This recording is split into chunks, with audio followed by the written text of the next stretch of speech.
cards, and his lore of using himself to lock away totally non-vampires, vampires, and chambers. S tier. Surprised you like this fight so much, Barack. I thought all the dead skulls he summoned would remind you of your war brother. Are you going to bring that shit up every time? Maybe if you ever use the weapons to the gym and see some fucking damage done. I don't want to manage all that shit. I thought I was playing Victorian Dark Soldier, not Diablo. For real, he doesn't even have that much HP. He does. You just abused Ludwig's holy blade every single playthrough, so you wouldn't know. Insult LHD again, and I'm kicking your ass with this phone faster than Bill. The Rock goes. This fight is so forgettable, and so is the area it's in. The fight is mid, I agree. But all three of us know how cool it is. Knowing these things have been around yarn and watching me, this entire time.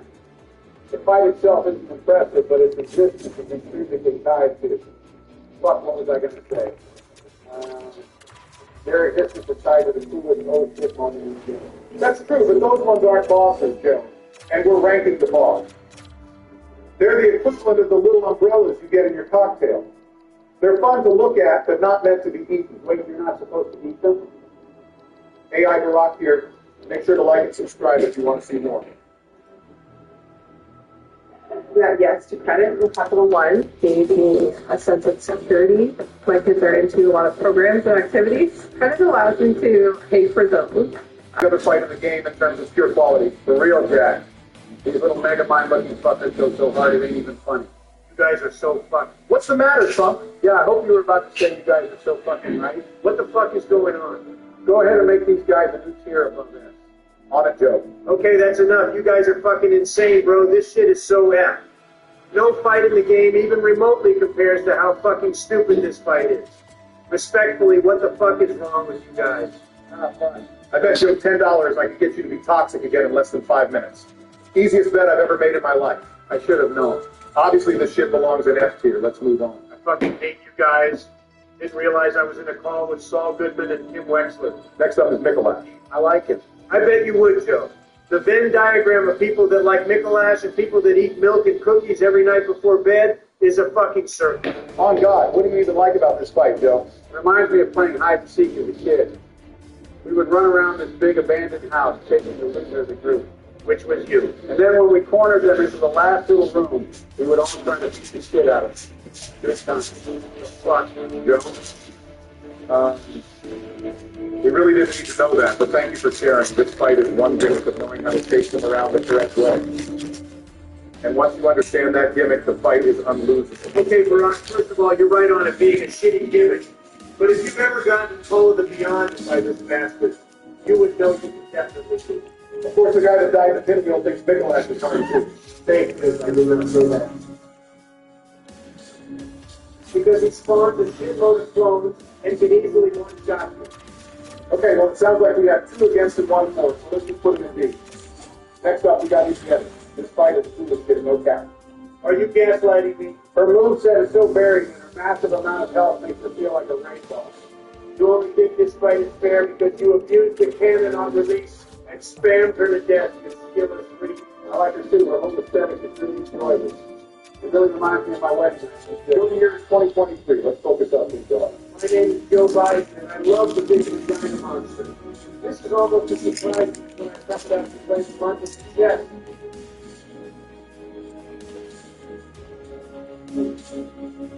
Really, bro? Hey, fuck you, man. I started playing the London in honor of the land of fucking stock and system for the first time. Jesus, not this shit again. I will say that I think not all of the moves are super enjoyable to dodge. Some of them feel like real bullshit. Yeah, and the ones that do feel like real bullshit are the ones that fucking one-shot you. The whole atmosphere of the fight and the arena so hard it's unbelievable. Cool aesthetic, cool attacks, cool visual effects, the whole 9 yards. I think I gotta go with the Jones on this one, especially as it's probably the real final boss in terms of difficulty. Not exactly surprised that you cradle snatchers here enjoy the cradle snatcher boss, but that's my fault for having higher expectations. The fight is hard as hell the first time with an absolutely insane run back. Skilled it. She basically only has a few different kinds of attacks. And the only one of those attacks anyone actually remembers is the one where she forgot to pay the electricity bill and sends all her clones after you. You are so ass, man. Brock has been meat riding every just fight in this game, but Virgo's rep hard is ass, and that is indeed where I draw the line. You are so cap, it's unbelievable, Brock. I don't want to hear shit from the guy that's bankrupt about 6 different casinos. That shit is straight embarrassing casinos are literally an IRL infinite money glitch. Wait, really? Fake news. Don't listen to the affirmative action president. Whatever we can put her in A so we can move on. Before finishing up the main bosses, let's do the old Hunter stuff. Hunter, not the coke one, Joe, the bloodborne one. The first one is a straight banger. It looks like it's an easy executor. Any objections?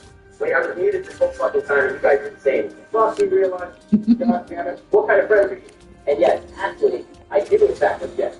This fight is worsened by the fact that his first phase is kind of a joke, while his second phase is far too hard. It took me like 5 hours to kill him, and the rest of the DLC combined like 3. That's enough of that. Thank you, Ben. Anyway, as we were saying, This fight is cool as hell. Easily the best CNC fight in this game. It mixes the best parts of fighting the monsters with the best parts of fighting the hunters. And that soundtrack, my God. Art, yes. this fight is a load of malarkey. What are you guys even saying, man? Really, S tier? I mean, Barack, you don't like this fight because you're a rookie for his OP-ass weapon. Trump said that shit like 2 days ago. You aren't clever. His jump attack where he lands on you anywhere in the room is worse than Ginger VP. If the camera was half decent, maybe it'd be acceptable, but as it is, you just can't see shit or force time. Despite your character easily being able to just look up, bro. Maybe he forgot how to look up because you were the one playing him. We can put him in a tier to make you happy this time, Joe, but you're on thin fucking ice. Let's just get Lawrence the First Vicar out of the way next. I literally don't remember anything about him except that I disliked him. For real, the rest of the DLC is okay, and this guy just feels so tacked on and kind of out of the way. I kind of like Lawrence the First Arabia. Are you thinking of Lawrence of Arabia, Joe? Oh yeah, I am. That was a great movie. Saw it in theaters many times. We're talking about the boss, Joe. Yeah, the boss is good too. He has like Latin playing in the background of his music. Dito Tus, Timeri, Dito Tus. Do you even know what it means, Joe? Barack, if you thought that Goodwin's comment by Bill 2 days ago was bad, you'd hate to know what Joe just said about you. Fuck you, Joe. I thought we were tight. Next up are the living failures. This fight is easy as shit. Let's just put it in F and move on. I concur, Barack. This was the only fight in the game I beat first try. I never even got to see half of their moves. It's over so fast. I agree this fight is some ass, but they are not easy. Trump ain't no way you get your cheeks clapped by these guys. They take almost no damage. This shit takes so long, bro. Some of us have things to do, Like bankruptcy. fuck you. Just parry that dumbass. It's over in less than a minute. I don't believe in that. You don't believe in parrying? I'm not going to learn to parry from one fight that takes no fucking sense. Are you fucking stupid, man? You're supposed to parry like every boss in this game. Wait, you can parry the bosses? I mean, yeah, I knew that it's just a bad mechanic. You play the whole game without parrying? No wonder you don't like any of the fucking fights, dude. Stevie Wonder would probably have an easier time. At least he would accidentally parry the bosses sometime. Whatever fuck this stupid argument, we all think the fight is ass anyway. Next up is one of the most iconic fights in the series. Let's go ahead and put her in S tier for Rocky. The only problem with her is she gets the action up from Never stop you there, Joe. This fight is just fucking hard. Try about it. She barely has any animations where you can safely hit her. You're supposed to fucking parry her, Donald. It literally could not possibly be more of a skill. That's funny, back during the 4 Kings, you bitched about fights forcing you to play a certain way. Holy shit, not even Redditors bring up past comments as much as Mr. Mayonnaise over here does. That's different, Donald, and you know it. Parrying is a core mechanic of the fucking game. You might as well try it until you're forced to fucking hit the boss at all. Don't give them any ideas. Fuck you guys, I hate it, I'm so ass. Are you happy now? Never felt better, thank you. Literally everyone knows Maria goes hard as shit. Next up is the Orphan of Codes. This guy has a really cool and disgusting design. Some of the coolest move animations in the series to this day. He literally used his attached umbrella cord as a weapon. I just don't like how the fight feels a bit too easy. The parry is too hard. It's done. There isn't, fuck, never mind. I hate this fucking bastard. No wonder he's an orphan. His parents are probably Syrian and made Iraq. You know one fucking joke, don't you? Barack, you actually like this fight? Yes, I do.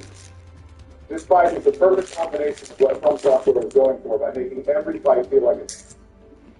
The rhythm and back and forth between yours and his attack timings are extremely punishing, but extremely satisfying. Every attack actually feels fair, even if it's hard. S tier. I'm sorry I stopped listening halfway through your speech. This fight is ass. At least I didn't steal my speech. Try it, brother. Barack, this fight is too hard to be S tier. These games are supposed to be fucking hard. What is wrong with you guys? Whatever time, I'll put it in D, but I'm not happy about it. We're on to the last 2 fights. First up is Garrett. I really don't like this fight, guys. He pretends to not be able to walk all game, and it turns out it's true. I can't respect lies. First of all, who fucking cares, man? Second, that's not always how real children work with ableist bastards. Yeah, Joe, you're trying to be an ageless bastard. Whatever this fight is lame. You're texting me right now. These are non-violent. So stupid. You know, fucking radical King German's flame, the cutscene where he pulls his skulls out is so iconic. It's also cool as shit how he tries to kill you to put you out of your misery. He's actively trying to help you. For real, German is hype as shit. You're fighting the guy that's been helping you through your hunt for the entire game in order to take his spot and put him out of his suffering. And he's doing the same for you. Hey, here, minimum. Agreed. Whatever, let's just move on to the food presents. I actually like this class. You get to meet umbilical cord. The fuck? Yeah, you know that's how you trigger this engine. You read the umbilical cord. That's pretty cool. It's kind of like real life. Joe, the more I learn about your life, the more I Doll's hair all day.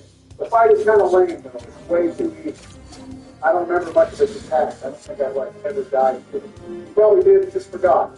Yeah, the fight is lame. It is a fun send-off for the game, though, so I think it deserves to be considered at least. Wait, I think you've only liked the fights you don't have to parry.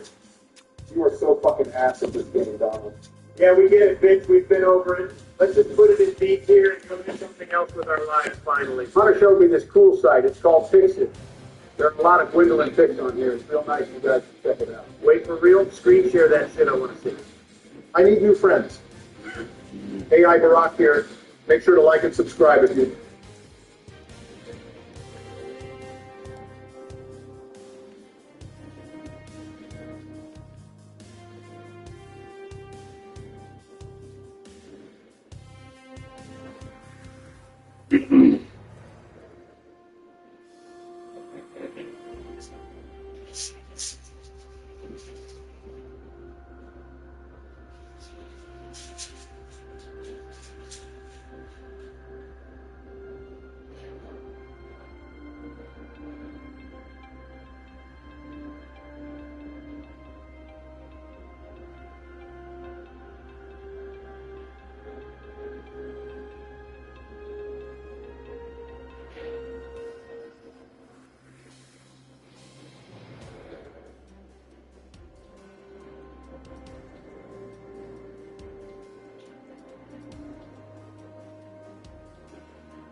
In Dark Souls.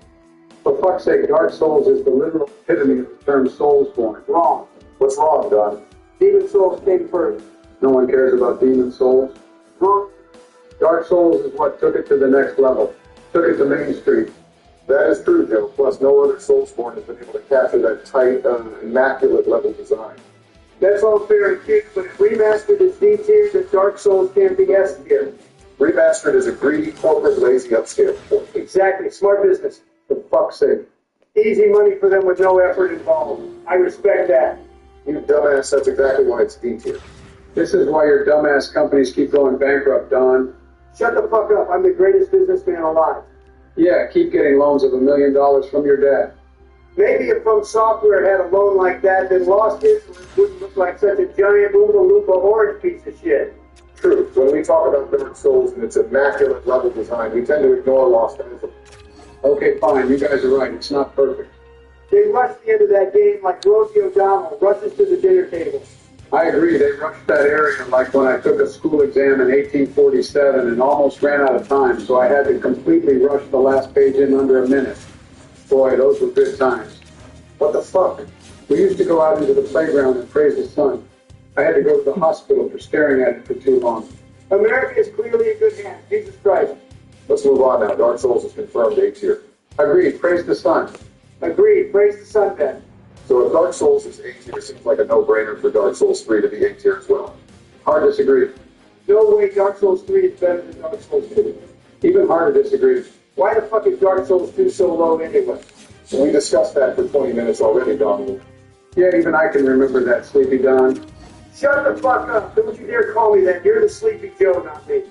Focus. Where should Dark Souls 3 rank then? S tier. B tier. It is the culmination of 3 amazing games finally reaching a perfect conclusion.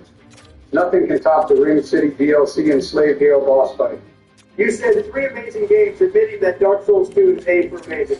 I was being nice. I do agree, though. Dark Souls 3 had the best DLCs out of the trilogy. Ultra agreed. And that's saying something, since Dark Souls 1 had Artorias.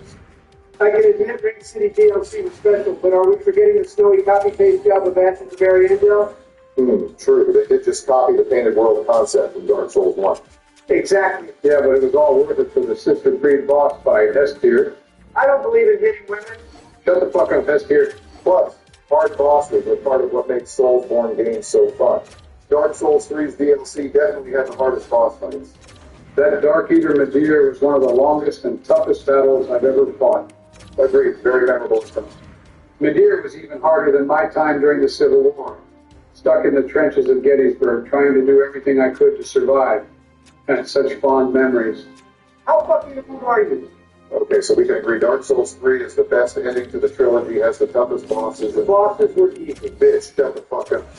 Sorry you have a skill issue. You can't deny Dark Souls 3 was the hardest. Excuse me, Snowflake, are you forgetting the Dragon Slayer armor boss fight? Lazy design, easy dub? Nameless King. He had a name, you just forgot it, you senile fuck. Okay, that's freaking enough. I'm putting it on A. I know you both agree, but are just being dorks. Fine, A tier. It's obviously A tier, Barack. Come on. Let's rank Sekiro now. It's a Soulsborne tier list, dumbass. Which part of the word souls and born are in Sekiro? I hate that that makes sense. It's obviously a Soulsborne made by From Software by Miyazaki. All right, then. So I guess we're going to rank Armored Core as well, then. No, we are not. I think Donald just found Sekiro too hard but doesn't want to admit it. I think you only like it because it has a little kid, you filthy diddler. He's not a little kid. He's Kuro, the divine heir. And I won't let you disrespect him. I think Sekiro had some of my favorite gameplay in a video game ever. Yeah, the parrying, blocking, dodging, and posture mechanics were amazing. The game was so good that they didn't even bother to make DLC for it. That is true. Why didn't they? They knew it was trash, it wouldn't sell, so they just moved on to Elden Ring. I hate how that also makes sense. Love me or hate me, I'm good with words. You're pretty crazy with words. I still don't understand why he should have came out of Genichiro. So who and what? See, I told you it was too hard for him. He didn't even get to the end. I beat it so fast it's all a blur. Skill issue and cap. We can all agree, though, that the monkey boss fight was one of the coolest boss fights of all time. The twist at the end when you beat it, my God, I still have nightmares. But then they had to ruin that special moment by making you fight it again. Twice. I don't understand why they had to do that. It's simple. They invested so much effort and money into developing the monkey AI that it made good business sense to reuse it again.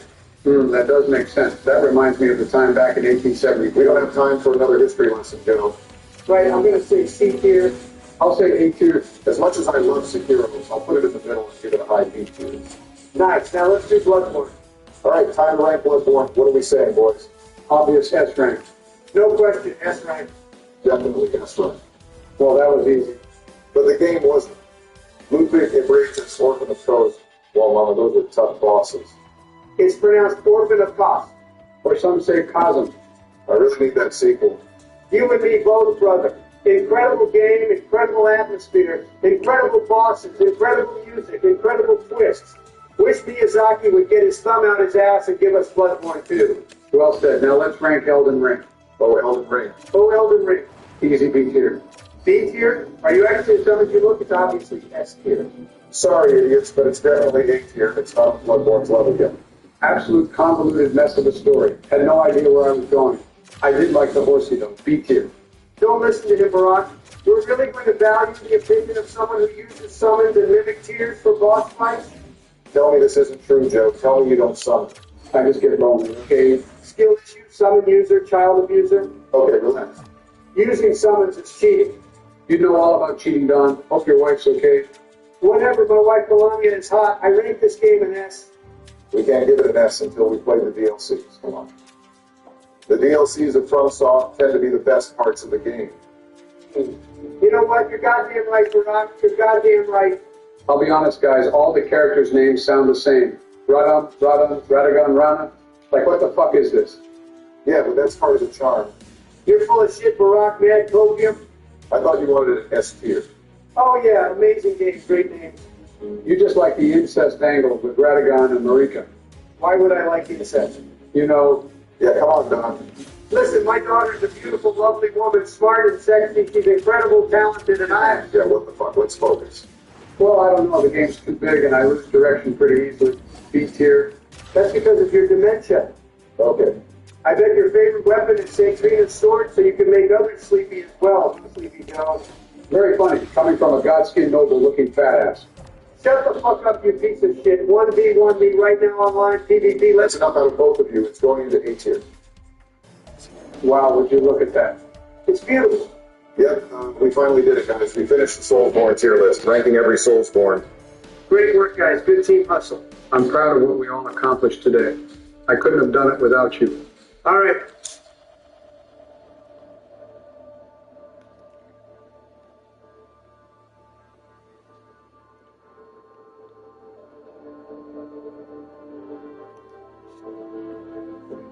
Super Light 2C is a smaller, more compact version of the iconic Super.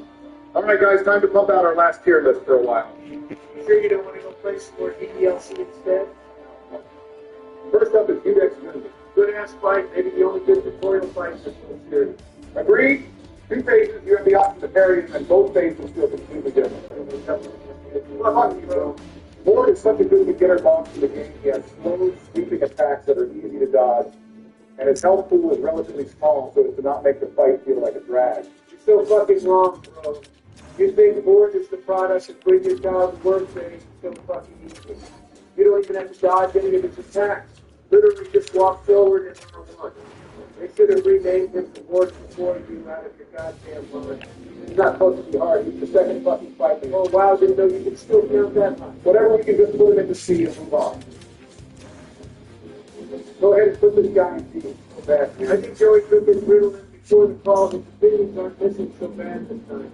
There ain't no way I'm putting this specimen in the fight and each year you guys are straight tripping. This fight utilizes the fletching gimmick in a fun way for the first and only time in the series, while still feeling like a real boss. It's no A tier, but it's B at the least. Life, death, and Hussein having a shit opinion what else is new, a real guy. Hussein doesn't know what the fuck he's talking about. This fight is so boring, he can hit his arms and balls and dodge every 20 seconds when he decides to throw an attack again. It's just like when we were up 7-3 runs against the Wildcats back in Little. They took so long to see each hit. I'm stopping you right there, Joe. No one wants to listen about your shitty-ass ball game from 1950. Also, really, Joe, you're calling me Hussein now, too? You have a good opinion of me about Barack. That's jealous, bro. My opinion is good if you see it the woods. If I wanted to fight some rotten wood, I would show up to Weinstein's room, not play a Dark Souls game, put his ass in D-Dog. Whatever, fuck it. Next up is Crystal Sage. Can I go ahead and put this fight in F tier, or is one of you going to cosplay Hartman over this boss, too? F tier, really? What a fucking surprise. I know the fight isn't amazing, but I enjoy the game of tag instead of this guy. Just like when we were playing the old... Here we go again. Whoever wanted to use the red hot coal poster is back. What the fuck? Really incentivized with the straight away. Please just put this fight in F so we can try to move on. Okay, yeah, next up is Keeping with the D. This fight is complete ass cheeks on God, but gets saved by being an objectively better version of the congregation of the Putting it in F would be criminal when compared to that fight. I agree with Spawn Boss at F tier, but D tier compared to other bosses. That's funny, I thought we were ranking DS3 bosses, not DS2 bosses. Also a pile of dog shit is less smelly just because more shit is smellier. Two similar bosses can occupy the same tier even if one is better. Wow, this being is hard. The Rock is here to engage in boss rankings, not just for the example. Who fucking cares, man? Okay. Clearly. Joe, let's just agree to F. You know how the fast it gets. Fine. Let's go at work. According to this list, I definitely didn't steal from the internet because I haven't played DS3 in 5 years. Abyss watches is next. Easy S tier. B at best, and that's being generous. What the fuck is your problem with the absence watches, man? For real, this is one of the best fights in the base game, bro. What are you even talking about? Yeah, maybe it's the best if you have no hands and can't play the fucking game. When they start fighting each other, you might as well put the controller down and go put the nuggies in the oven. This shit is so free. That's total cap, bro. What the hell are you even talking about, man? You definitely still have to fight. Brock put these guys in S tier. I think he's zonked out on the ambulance. Smith. Next up is High Lord Wolfner. This fight is total ass. It's like a Megazord of all the shittiest parts of all the bad boss fights in the series. F tier. Who the hell are you even talking about? Normally I think a dementia joke, but on God, this fight is so terrible. I don't even know if he has like real attacks. If you break all his rings, he just dies before doing anything. Anyone that likes this fight is a High Lord themselves. No cap. Oh shit, it's the Asylum Demon. I love this guy. He's a great Victorian fight. No joke, he's the other one. Great Demon. The other one, fuck, what was it called? The Fire Sage Demon. No joke. Fuck, that's right. It's an Earth Tree Avatar. Holy shit, do you have aneurysm number 3, or what it literally says, old demon thing on the card? Hey, fuck you, Jack. I'll have you know that I fully recovered from that. Alright, this guy's attacks are fun to dodge, and his appearance is a fun callback to the Asylum Demons from Dark Souls. They don't really share similarities in the fight itself, so I think it's okay. So it would be okay if I dressed up as you for Halloween as long as I didn't talk like that? Back in my day, we dressed up as people like Barack for Halloween all the time. Those were the days. My friends are racist as shit. I hate you guys. No bullshit, though. This fight is pretty good. Solid 8 years. For the free. Joe, you didn't even remember the fight. Fuck it, whatever you guys are right anyway. Next up is Big Man himself, on a sort of match. Sorry? I must not have heard you right, Donald. This is sudden. You are so fucking capped. This fight is like the coolest in the base game. I love how his pose comes out the same too. But because it just mimics the attack of the main guy on the leg, it feels very predictable and has a unique rhythm. Joe's daily 30 seconds of clarity came at a great time. Could not have possibly said it better myself. This fight is full of shit. Really a great fight. You guys are right. If a fight was goaded just because it has like 4 attacks or something in the second one of itself during the fight, then 80% of the losses PS2 and ES2. Just as they should be, bro. That game is stopping you right there, Joe, before you violate my ears with a terrible DS2 opinion. And Donald, I'm going to be honest, it just sounds like your skill isn't even salty about it. I beat this fight first try. Wow, first try? Your KDA is almost as good as it is IRL against them. Yeah, if you get it so original. Next up is Yorm. The fuck? What's wrong with this list? We're doing Aldrich next. Fuck this stupid site, bro. Holy shit, finally it's dwindling again. Not really Joe. Put her in S for rock. Him. It's not Gwendolyn Joe. This guy like hates Gwendolyn. I would too if I could. Not if I do it first. Aldrich guys, please, we're on Aldrich. No more of it. I almost forgot how big it is the rock was. So true, bro. So true. Whatever, I think this fight is really solid. All of his attacks are disjointed. They don't really make sense together. It itself actually makes sense because he ate all these different gods and going to the powers. That aspect of the fight is pretty cool, I'll admit it. But none of the attacks are really all the fun to dodge on their own, which is more important to the quality of the fight than the theme of it. Hey, why haven't we put Gwendolyn in S tier yet, guys? Let's just put Aldrich in B so we can move on and stop listening to Joe get bricked up over Gwendolyn. Hey guys, what's up? Joe told me we're talking about Gwendolyn. No, Bill. I'm fucking Gwendolyn. Moving on, next up we actually have Yorm. This fight is so lame that Gwendolyn just Storm King is the worst. Instead of being a giant monster, it's some random NBA play. On God, this guy is some ass. You either fist him in 30 seconds with storm moves, or it's literally impossible to kill. All his attacks don't mean anything because you either just shit in his mouth or literally can't eat it. Finally, we can all agree again. I don't think it's as bad as the fights in M tier, and it's pretty cool to team up with Sigmeier to help him take on his old friend. You mean Sigurd. Excuse me, Joe. You team up with Sigurd. Sigmeier is from VS1.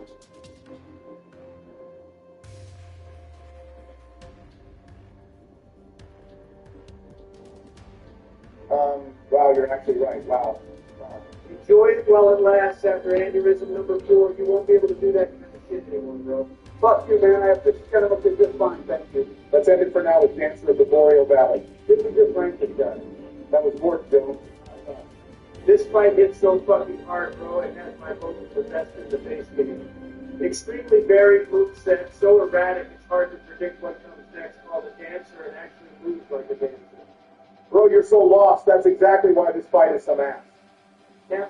Bosses in these games are supposed to be relatively predictable, otherwise you can't consistently dodge their attacks. It's lame as fuck when they move so erratically. Did your daughter pass you the doobie? You must be high as fuck to hate on this fight, bro. That's low. Wait, guys, I just looked up a video of this fight where the fuck does this thing even come from? It just dropped from the sky. Who cares, Joe? I care, man. I care. Also, Trump is right. This thing got at him and he's the shit. When he happened to make the effect on the threatening so hard. Well, those effects don't look cool. It's just a signature. Do against one, you don't be put it in S tier. Sorry, bro. Couldn't hear you over the sound of that shit.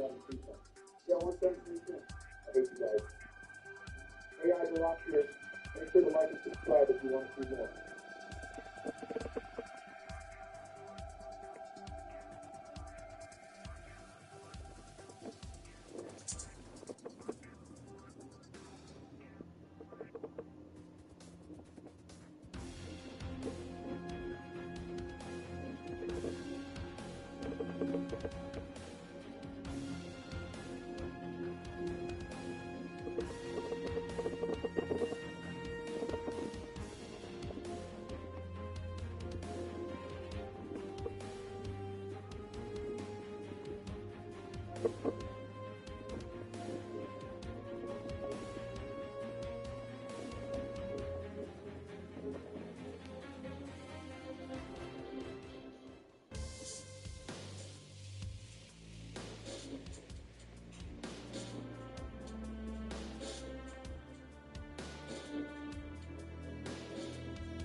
Want a smarter way to mop?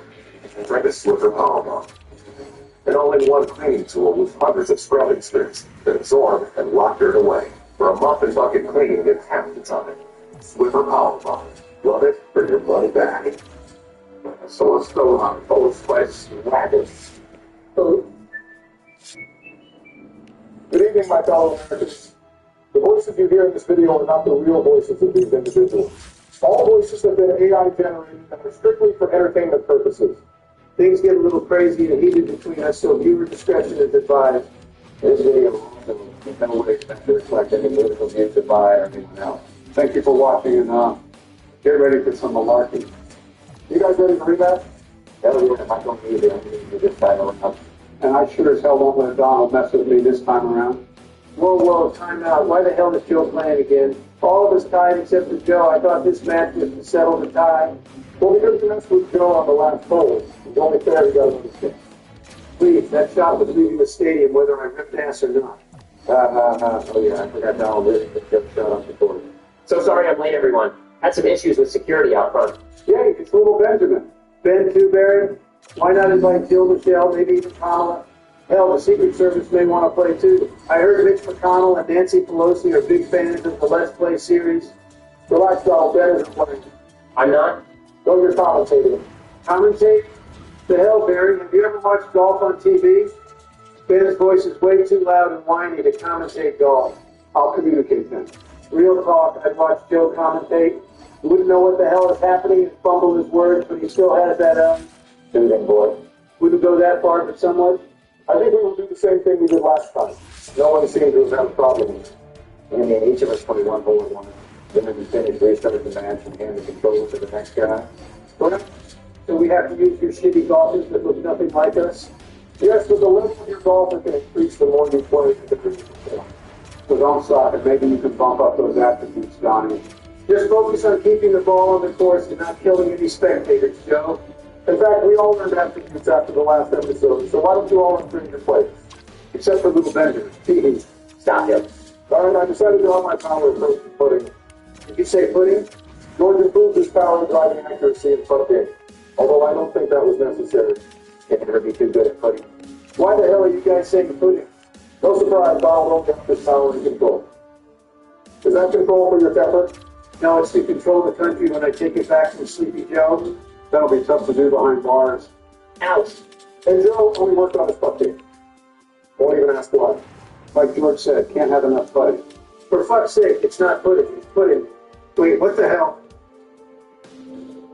This game is utter garbage. Has none of my fucking courses. Probably because your courses are garbage. Whatever, I'm picking TPC Sawgrass, Barry. Pick any holes, but 17 is a must. Barry, I think it'd be hilarious if you don't pick hole 17 just to piss off Donald.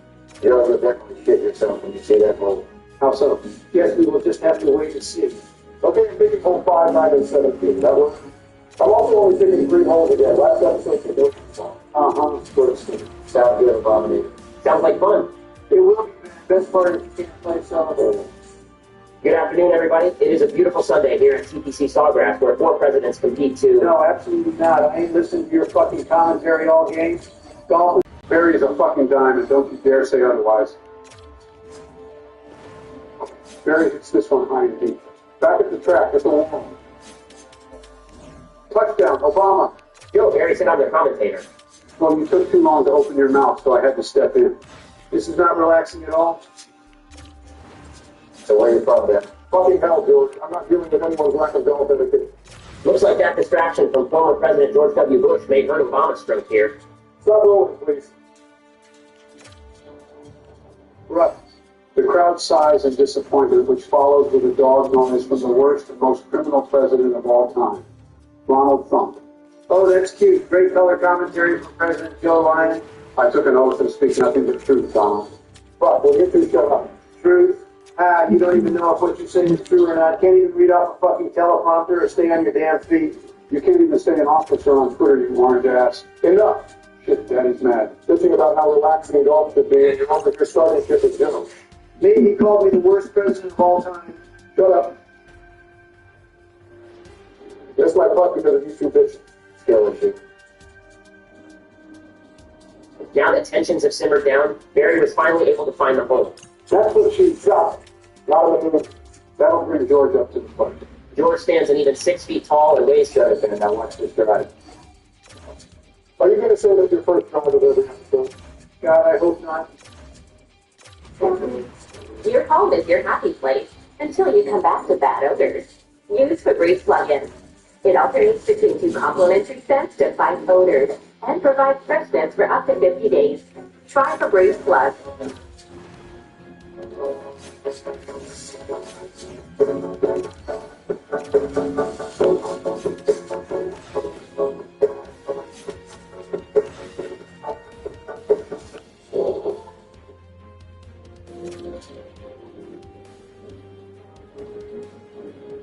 That was my word. Fun fact about George W. Bush. Oh, here we go. Fun fact, everybody. George is now a painter. Another fun fact, he's also corrupt as hell. Whoa. Calm down, Donald. Throw the off this. Sorry, I forgot every president was the same except for mean old Donald Trump. Fun fact, Obama is also corrupt. Let's face it. We all are in some way, shape, or form. Ain't no way to finish the whole. Ain't no way you thought there were weapons of mass destruction. Wow, it's heating up. What the hell is wrong with you today, Donald? Yeah, what kid's Donnie? Your brother is a likely. Yeah, I won't fight you on that one. You all want to see my upgraded putt game? Imagine upgrading your putt game. I'll show you my guys upgrading power. George finishes with even par. The 45th president of the country and first president to end up behind bars will follow. Wait a minute, I know the 45th president was Donald, but does that mean that Donald is also the first president behind bars? Or that I will be? Because I'm following Donald. What? You're confusing the hell out of me, Bill. It means he's following Donald the life behind bars. Who's he? George. Not Joe. What about Joe? Joe Mama? You guys are fucking idiots. Both were directed to Trump. Whoa, that's not very professional for a commentator. Y'all are a bunch of pansies taking the shortcut here. I highly advise against that. Of course you do, because you're a wussy.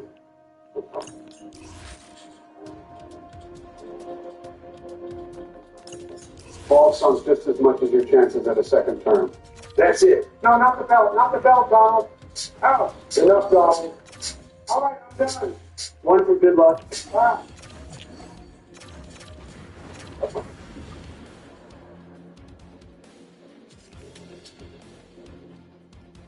Well, it's a step up from Wally. Anything you want to say about that shot, Joe? Great try, Donald. You'll get it next time. Good Lord, Donald. Look at his face. What? I gave him a makeover. A little bit of eyeshadow. Wait, what's he looking at bring the rest of the Fuck's sake, bro. Yeah, it's beating on a horse carrier, huh? Were you trying to hit the tree? If so, very impressive shot. Who the fuck designed this piece of shit course? Who puts a tree in front of the green? Did you not pick the course? That tree wasn't there when I last played here.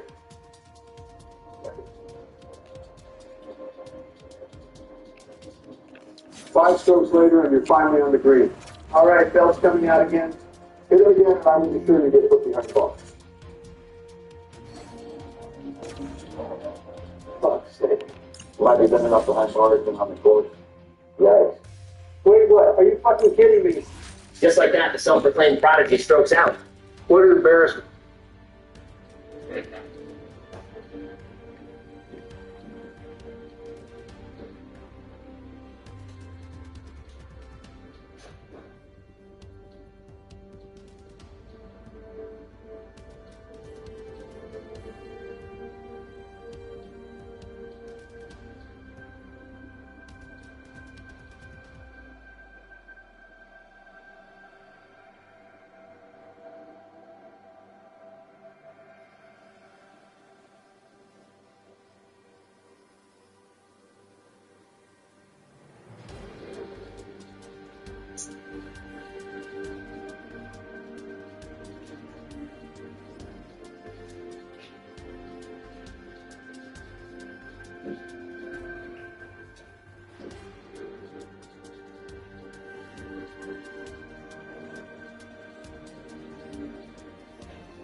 To our country. Not as embarrassing as our current tumbling president. Sleepy Joe stands in now. Where's my walk-up song? Copyrighted. Kablam. Here's a fun fact about Joe Biden. Oh, another one. Before becoming president, he served as vice president to... Rock, rock, rock. Rock, rock, rock. Rock, rock, rock. The hell was that doing? Pandemonium here at Sawgrass as the tournament gets overrun by a dog show. Oh, come on. That was closer than that sandbag on your feet. Maybe if I could see out both my fucking eyes. Such intensity for such a boring sport. You take that bullshit back right the fuck now, little Benji. Fucking Benji. This is why I upgraded my putting, just for this moment. Well, clearly not upgraded enough. You can max out your putt game and you still would miss the hole, even if the ball was less than an inch away. One over par, little easy. Hey, check the scoreboard, buddy. Fake news, fake course, fake game, and kick all your asses in the real game. Welcome back. We are moving on to the second hole, which is actually hole 9, where Barry will... Man, please shut the hell up. If it doesn't go over the water, you're weak. No, that's impossible. You think so, huh? Wait until I go there. Solid opening drive from Barry. And you never told me where you're from. George Maroon? I was born in LA, but now I live in Florida. LA is Los Angeles. No, LA as in Louisiana. What other fucking place is referred to as LA, George? Come on. Los Angeles. Fuck. The one with the mountains. You know, it's LA. George, stop fucking talking when it's in my backswing. Barry hits this one a tad too hard, but looks to recover on this next shot. Fuck, I mistimed it. Nice try, asshole. Doing a shit job with or without the distraction. This is going to be perfect. Assuming we all stay quiet. Despite the inconsiderate behavior from George Bush, Barry comes back and finishes with even par. Great analysis, little Benji. Joe, stop being a follower. I was never following you on Twitter to begin with, man. Oh, where's my guy at? Must be some kind of disaster. As per usual, George is nowhere to be seen. What the hell is your problem today, Donald? He must be on vacation again. You're absolutely attacking everybody. Donald woke up and chose violence today. Stop fighting or I'm going to cry. Leaning to the right. What made you come around, Barry? What? Oh my God, no, I'm talking about this shot. I had to become a real man in Germany. That was a mistake, Henry. Nah, the donkey gang is where it's at. Yeah, I'll get a clean that works. Nothing clean about that or your term? Which one? Both. I cleaned up a lot of mess, thank you very much. Man, I've never hit my tongue harder than I am right now. Oh, Donald, don't do that. I did that the other day and it really hurt. You can cut my tongue. By the way, did you know you can't put a Band-Aid on your tongue? Have I cleaned up a lot of mess, Stuart? Oh, come on, Brad. Did you mean clean it up just about the dirty mop water in my lap when I took office? Bring a bucket and a mop for this wet ass. No, Ben. PG, buddy. Snowflake, let him say it. Dust is always in the air, and cleaning are the worst. So use Super Dusters. It captures dust in one swipe without lifting a thing. Travel log 3 times more dust. Oh yeah. You'll love Slipper for your money back.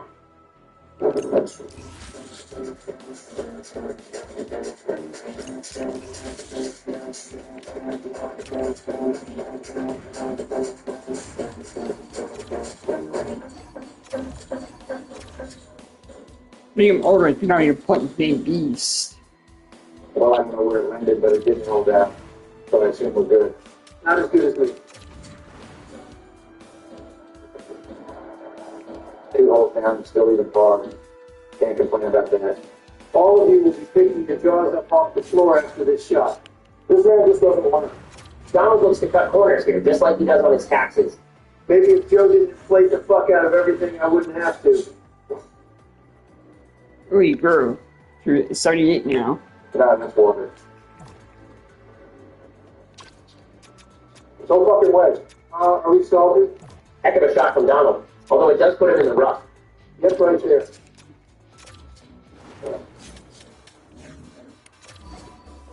That was nowhere near where I fucking picked it to land. Maybe if you upgraded different attributes, it would have went further. I literally upped my power. Donald shows signs of frustration after a very lackluster shot. Barry, who the fuck signed off on Ben commentating? Your mom. That's Sam. Yeah, you're getting beached. You guys can't read a shot for shit. Ready for this birdie? Just outside. It's all right, Tony. You can still get par. Shut it, Jim. Oh, no sarcastic clapping this time? Yeah, we wanted to send you off with a positive farewell if you got par. You may never get it again before you're off the field. My turn in innings.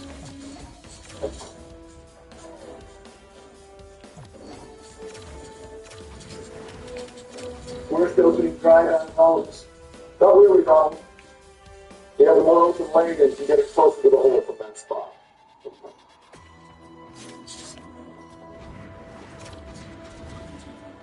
And he's doing the best out of all of them so far. Joe putting on a shockingly yet somewhat alarming display of confident athleticism and skill. He will blow it. Just like I blew Joe. Sorry. Sam. Nice try, Donald, but I don't think so. Too far from the hole off the chip. Well, he did only upgrade his putt game, so he may be in luck for a birdie here. No reason you can't sink this, Joe. Aside from the fact that he's Joe. Joe, come on. Just missed entry as it looks like Joe will have to settle for par. Just like we have to settle for off the commentator. Finally. What do you mean, finally? I got par. Actually, we all got par, surprisingly. Except for Ben. No shit, I'm not even playing. No, because you aren't up to par to be a tolerable commentator. It all comes down to this, everybody. Hole 17, Barry Sheldon. What the hell is this? Oh, he proved himself. What's wrong, Joe? Scared? There are crocodiles in the water. Better not lose your ball then, Joe, or you will have to go swim with the big monsters. And there's duckies. Guys, they're going to get eaten. We need to do something. We'll hop on in there and save them, Joe.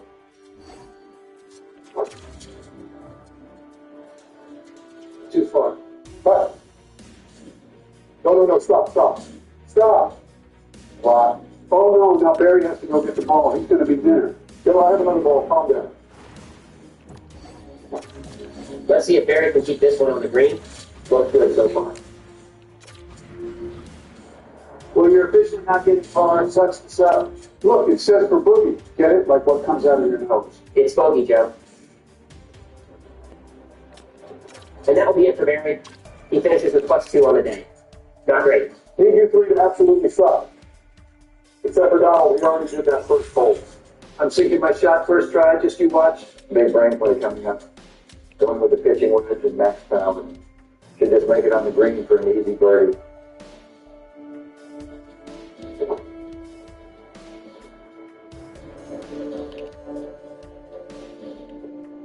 How'd that work out for you? Not gonna lie, it definitely could have went better.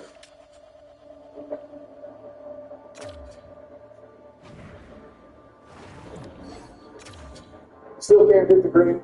Well, he hit land at least. Exactly. Gotta look at the positive. You gotta be in real trouble if you shit the bed on this one. Oh, man, I hear you. I shit the bed last week and I was in the doghouse for quite some time. Feel like, Joe, What does Team On mean? this man's immaculate. Goddamn motherfucker. With George getting one over par, that ties him up with Joe. It also means Barry cannot win. Looks like it's between Bush and Biden now. Whoa, timeout. I'm still in this. Donald, you need to hold on, and that wouldn't even get you the win. It would only get you 5 of the other 2. Have you forgotten who the hell I am? Donald fucking Trump. I never lose. That's quite funny. And that's the game. Another amazing performance from the greatest of all time. Why didn't it turn? Was that supposed to be a hole-in-one? Game must be good. Bunch of bullshit. Fuck you. Fuck this horseshit garbage-ass game. Well, okay, now. Oh, here we go. Still can't take it out. 3 strokes later, Donald is on the fairway. May not be for the correct hole, but he found it. Show you guys who's the big boss, man. Me.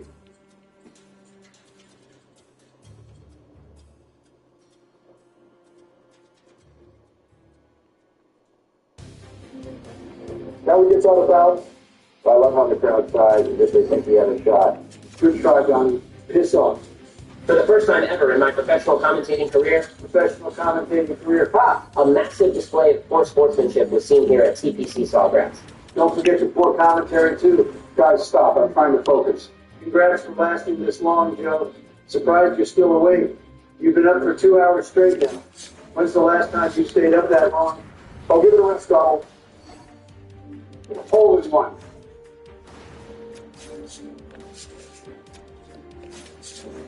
Unless that got sucked into a drain, I don't think that's on the hole, Joe. Tough break for Joe. It looks like George will win unless Joe gets this shot. Wait a minute. No, Donald, there's no chance for you to win. Shut up, Barry. Look at the screen. I'm looking. What about it? Well, it's fucking gone now, but it said this was Joe's first shot. Okay, then this is his first shot. What's the issue? No, it isn't. He fucking drained one into the lake. Fake news. George saw it. He fucking commented on it. I don't get involved in conflict anymore. It'll work out well for me. Okay, Ben saw it. Sorry, Donald. Gotta go based off the scoreboard. And it looks like it needs to be updated as Joe sinks the birdie for the win. Oh my God, I won. I won. Are you kidding me? Not gonna lie, I'm shocked, Joe. Jockey cheated. He fucking got a redo somehow. Typical Donald. Still can't take a loss 3 years later. But you saw him cheat, George. How are you letting this go? After an incredibly off day from Donald Trump and quite the show he put on during hole 3, he is still up in arms and accusing today's winner of cheating. He fucking turned on Mulligan. What's a milligan? Don't play fucking stupid with me, Joe. This was not on for any of us. Only you. I guess Barry changed the settings then. Oh well. Oh well? Oh fucking well? Barry fucking do something. Donald, this has gone on long enough. I get losing sucks, but you gotta stop with these accusations and just enjoy the damn game. Look at the fucking screen. I think we should wrap up, Barry. It's been a tough day for Big Don. Nah, I'm not letting this slide. Donald, no. Please, no. Donald, no. Stop it! Good game, everyone. Barry, help me. Donald, won. Think cheating is cool, huh? I didn't cheat. That will do it for today, everyone. Thanks for tuning into this presidential first. Don't forget to leave a like and subscribe and congratulate him on this incredible win. His wrist win once again. Someone please stop him.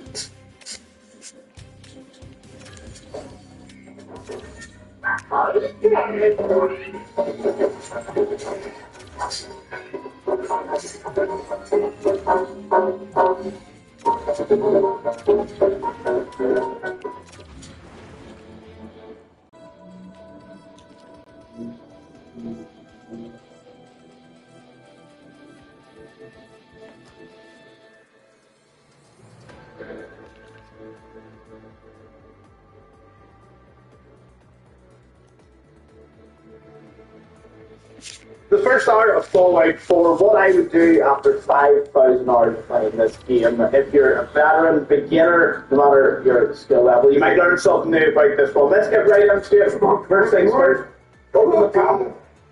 We're not here to mourn our wife. We just want the wedding ring. It's a good item, and we're going to trade it for some caps later on in the game. This is provided you've already got through the prologue.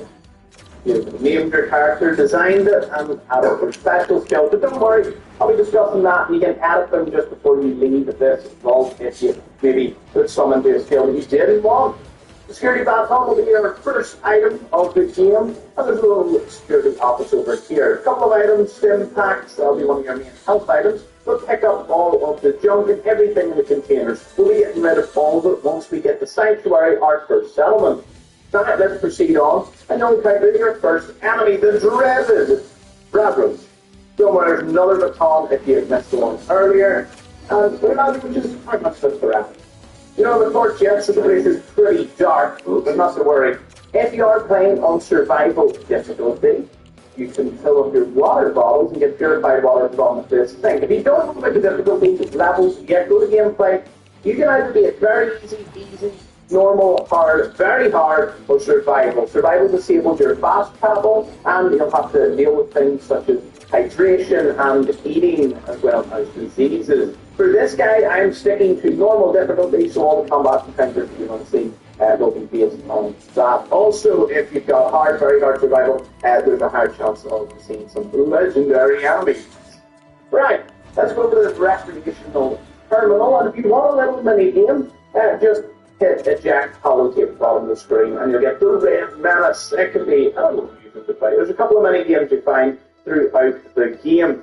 So, grab whatever else you can. Don't worry about the little bump room where there's nothing of value. Get the baton back out and try and avoid what happened to that little rod roach there. Run around the side, there's a few more of them, but don't worry, even at higher difficulties, rod roaches are basically one hit kill.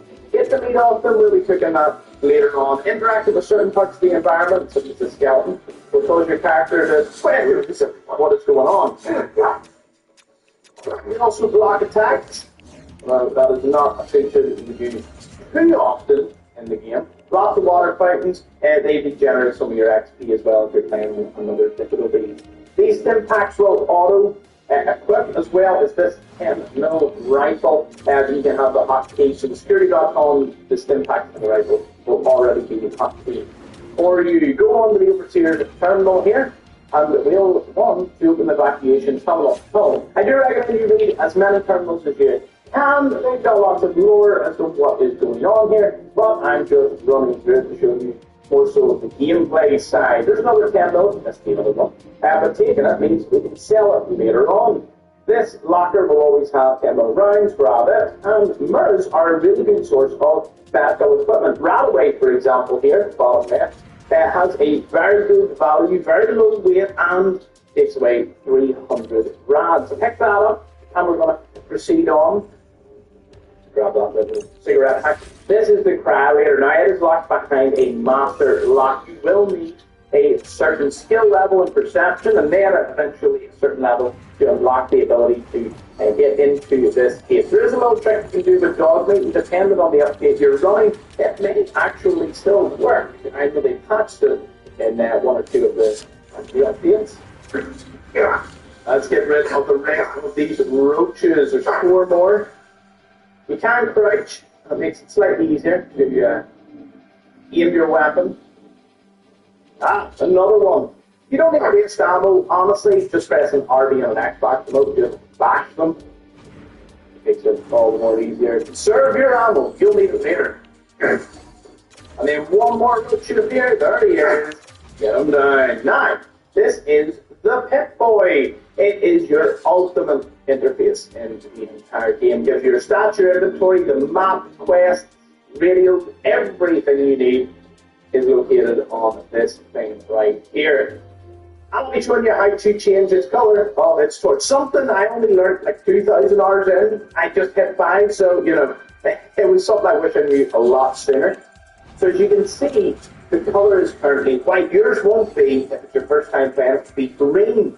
Now, the reason for that is if you go into your settings here, go to display, and all the way down, you can change your Pip-Boy color. Now, as you see, when I move it about, I can turn blue and various other colors. If you put the R and the B all the way to the left and G on the right, you do get green. But putting all 3 of the Pip-Boy colors to the right will cause it to turn white, meaning your torch, which is connected to your Pip-Boy, will be white, and it'll be a lot nicer than the green, especially if you're seeing in certain areas. The HUD color can also be separately modified, but I do like the green color. I do turn on subtitles. It can be a little difficult to hear certain characters, especially distances, so I turn that on just so I'm always tuned into what is happening. Now let's have a quick look at the Pip-Boy here. You can see the first page is stats, and it has your status, your overall limb condition. It even has your weapon damage, beside the little weapon icon there, and your armor resistances and damage thresholds. We currently don't have too much, but we'll be talking more about that later on. Bottom left, more importantly, is your HP, just to see where you die. Levels is down in the bottom there, and as you fill that bar, you level up and be able to upgrade one of your perks or special skills. AP is used for VATS and for sprinting. Don't sprint up to an enemy and then expect to use VATS. It slows down time you're able to target different limbs. Your special stats are located over here. We'll be talking a little bit more about them as we exit the vault. And perks, we don't have any as of yet.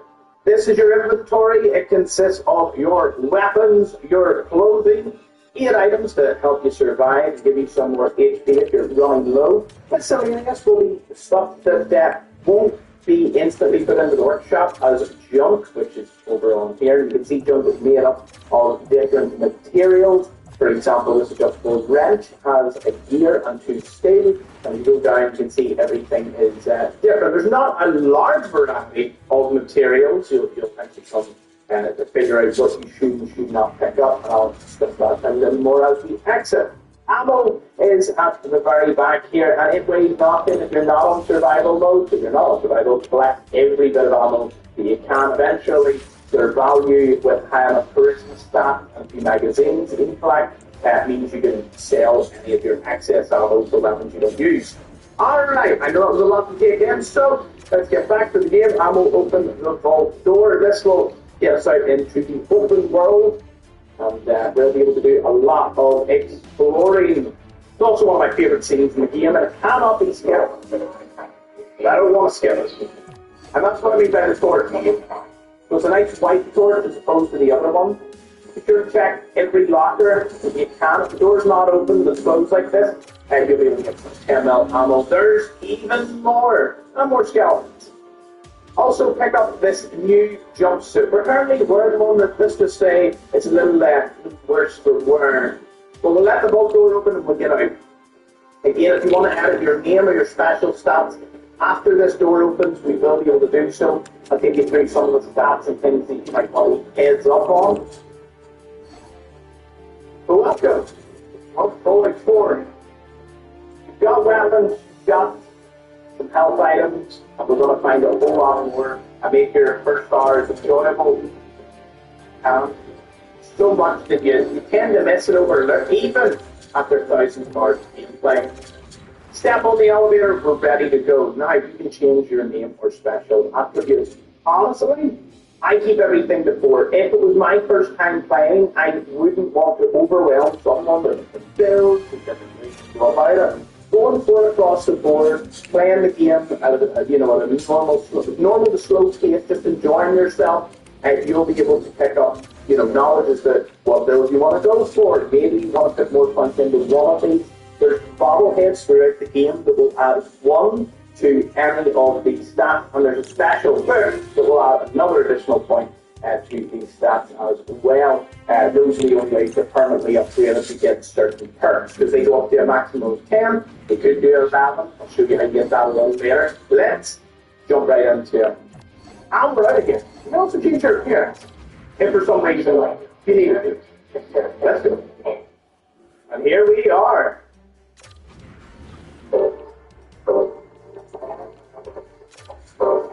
If you can make dinner for a food critic, you can direct invest.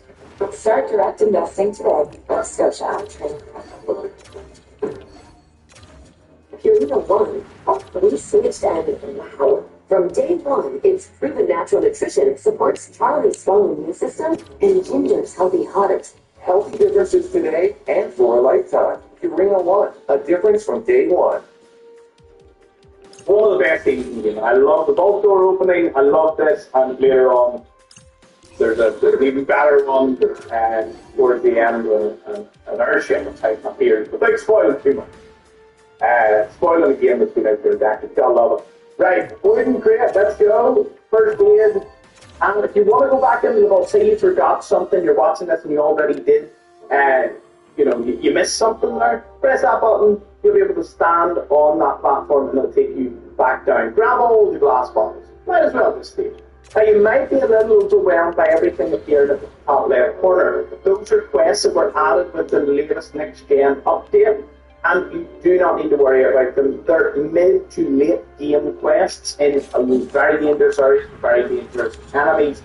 I wouldn't worry about them, especially in your first hour. So when you go over to data here, that'll be your quests, your workshop settlements, and also your general stats that you might not have to look at there. So for the quests, just have out of time on, the rest of them ignore for now.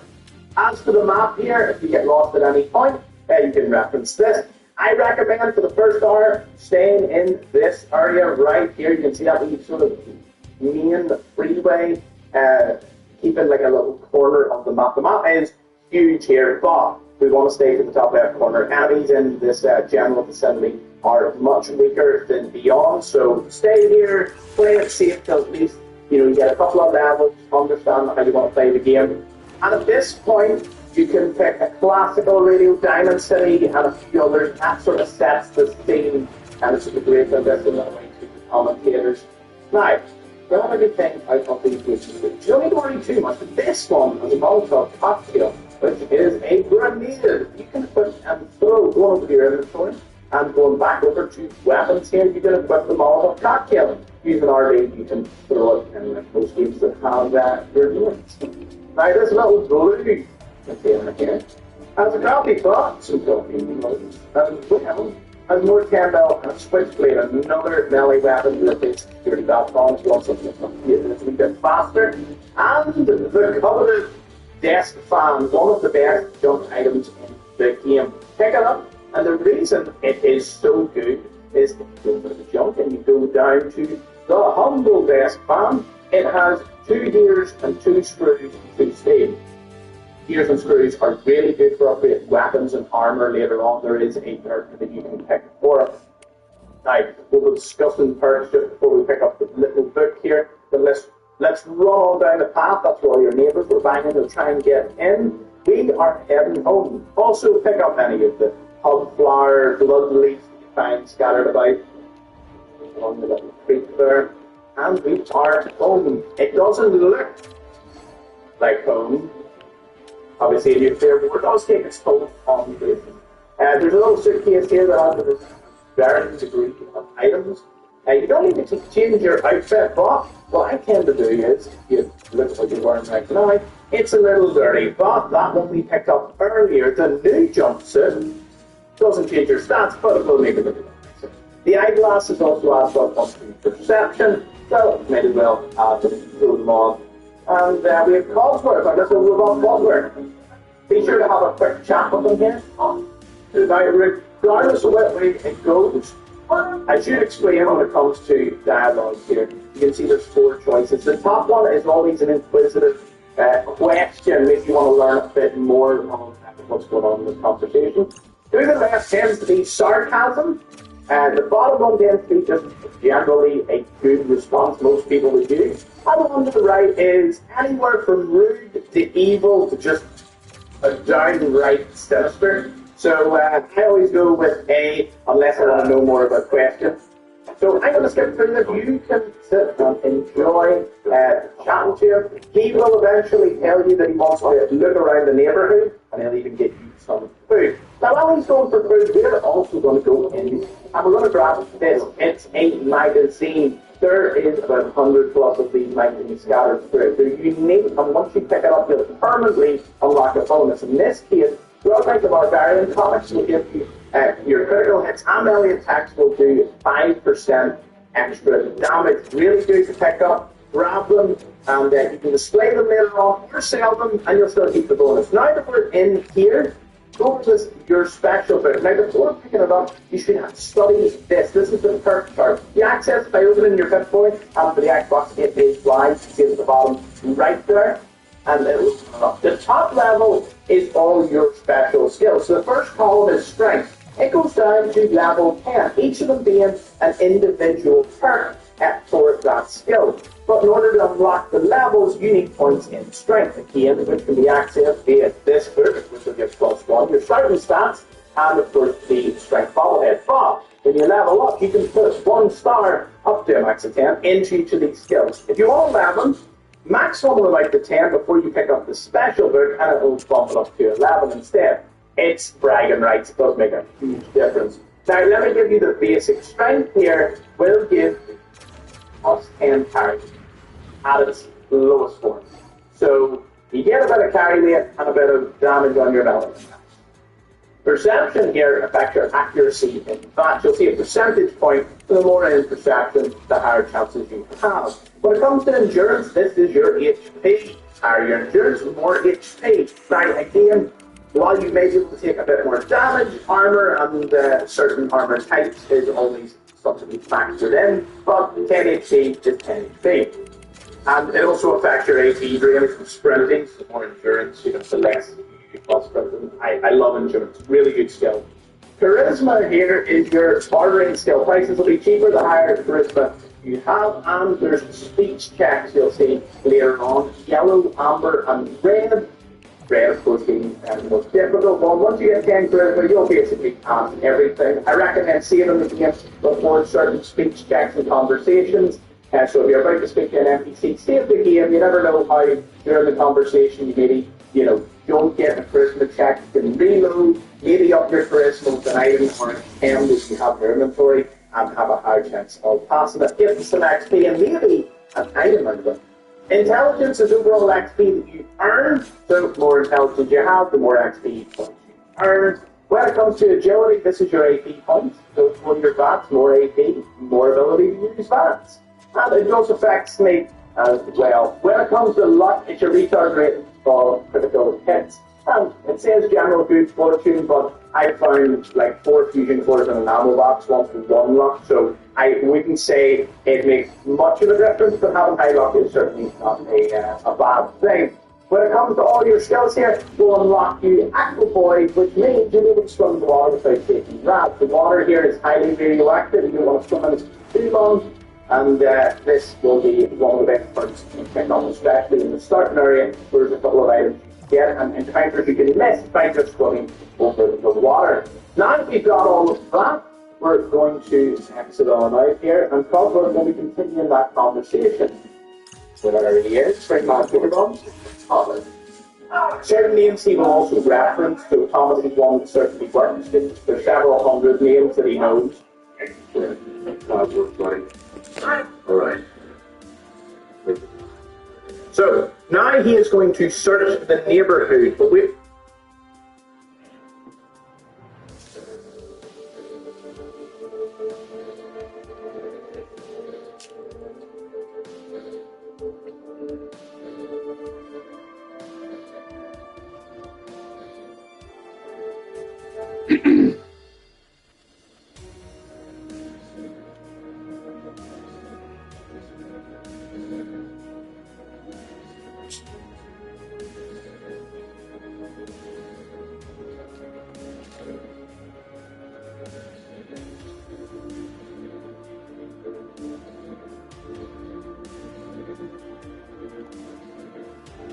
The Chevy Equinox is more than an SUV.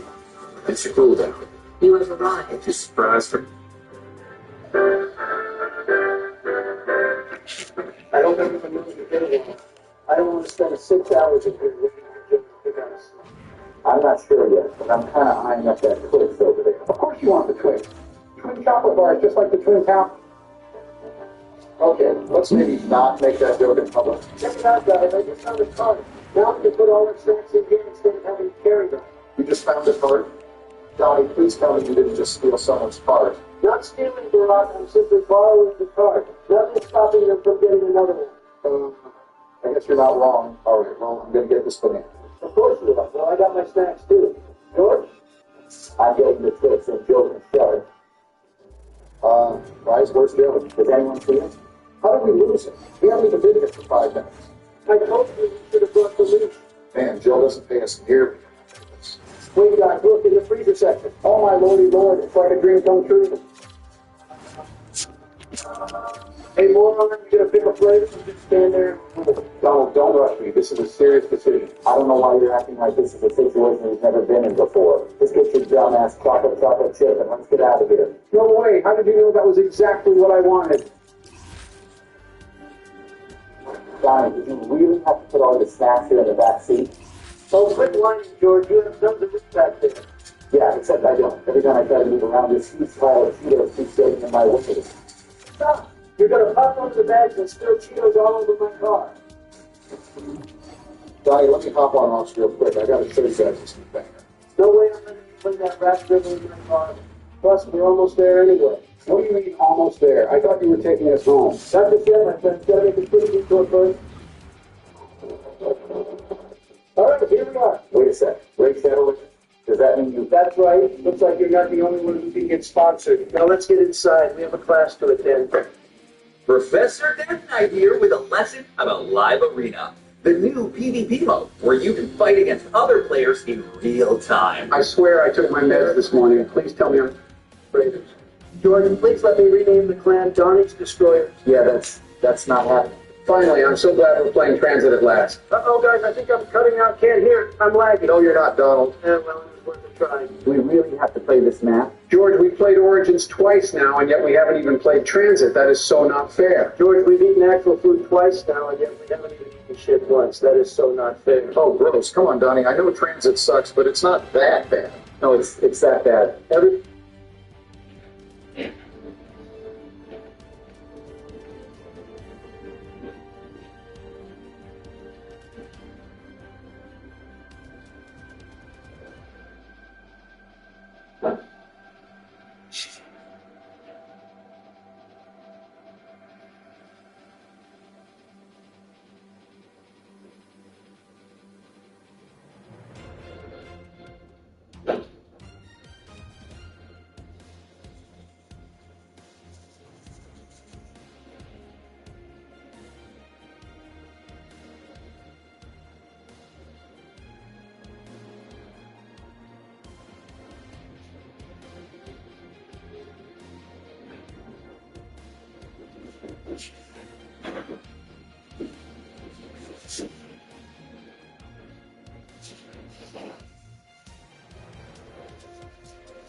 How are you?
Robić and some sausages. Very nice. So we need to try that, huh? That is sharp. You don't even need to clean that. You fill that out once it cools down. So, I think you will lose it. So if it's like that, makes great fun. You really see if you can.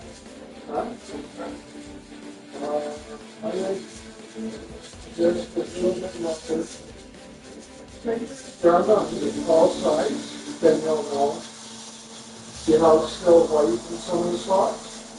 Just roll it.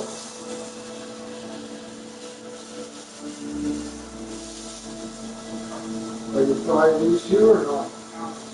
Just boil them? Have you tried frying them? Don't like it that way? You need to frying pan though. Buying that Walmart probably the cheapest. You got this here, this one's stupid. Looks like it's stupid. Come on, now it's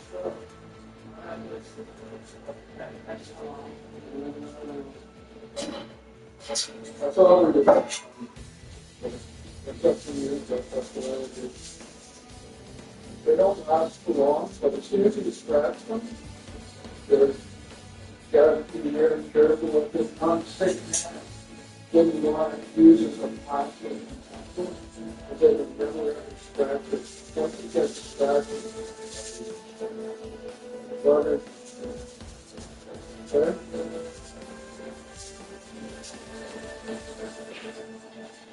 How long is it? I would wait just a little bit longer, just keep covering it on both sides, okay? Anything else you need, or?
Everyone always goes on about how transit was supposed to be so much bigger and better. It was just limited by the hardware. They're so hopped up on tropium that they forget about the actual math. Okay, that is true. And I mean, what is this? Having to put together this dumbass turbine at the beginning of every game. It's supposed to be the zombie scavenger hunt. Instead of super confusing steps, you collect items. I think it's way more Biden friendly. Yeah, no coincidence. The most Biden friendly piece of land is one of the dumbest ones in existence. Everyone knows the third part to the turbine. Well, I don't have it. I don't have it either. Joe? Oh, who's saying I have it? Well, then hurry up and build it. What are you waiting for? All right. I was just getting points. Geez, no need to rush me. Joe, the faster you build this turbine, the faster we can get this godforsaken map over with. Guys, I am not letting you just speed run through this map. I want to take our time and enjoy it. Finally, we have the turbine. Now we can place it in front of the door. And, I think this is the wrong door. Joe, I thought you said this was your favorite map. How do you not even know what to look for? I haven't played it in a while. I'm adding the front bumper to the bus. Those leaf ends are going to go flying. Oh, I love the bus. That's the best part about the map. You get to huddle in there with all your friends and go on a road trip. So exciting. The only thing exciting about this map is the game on the screen.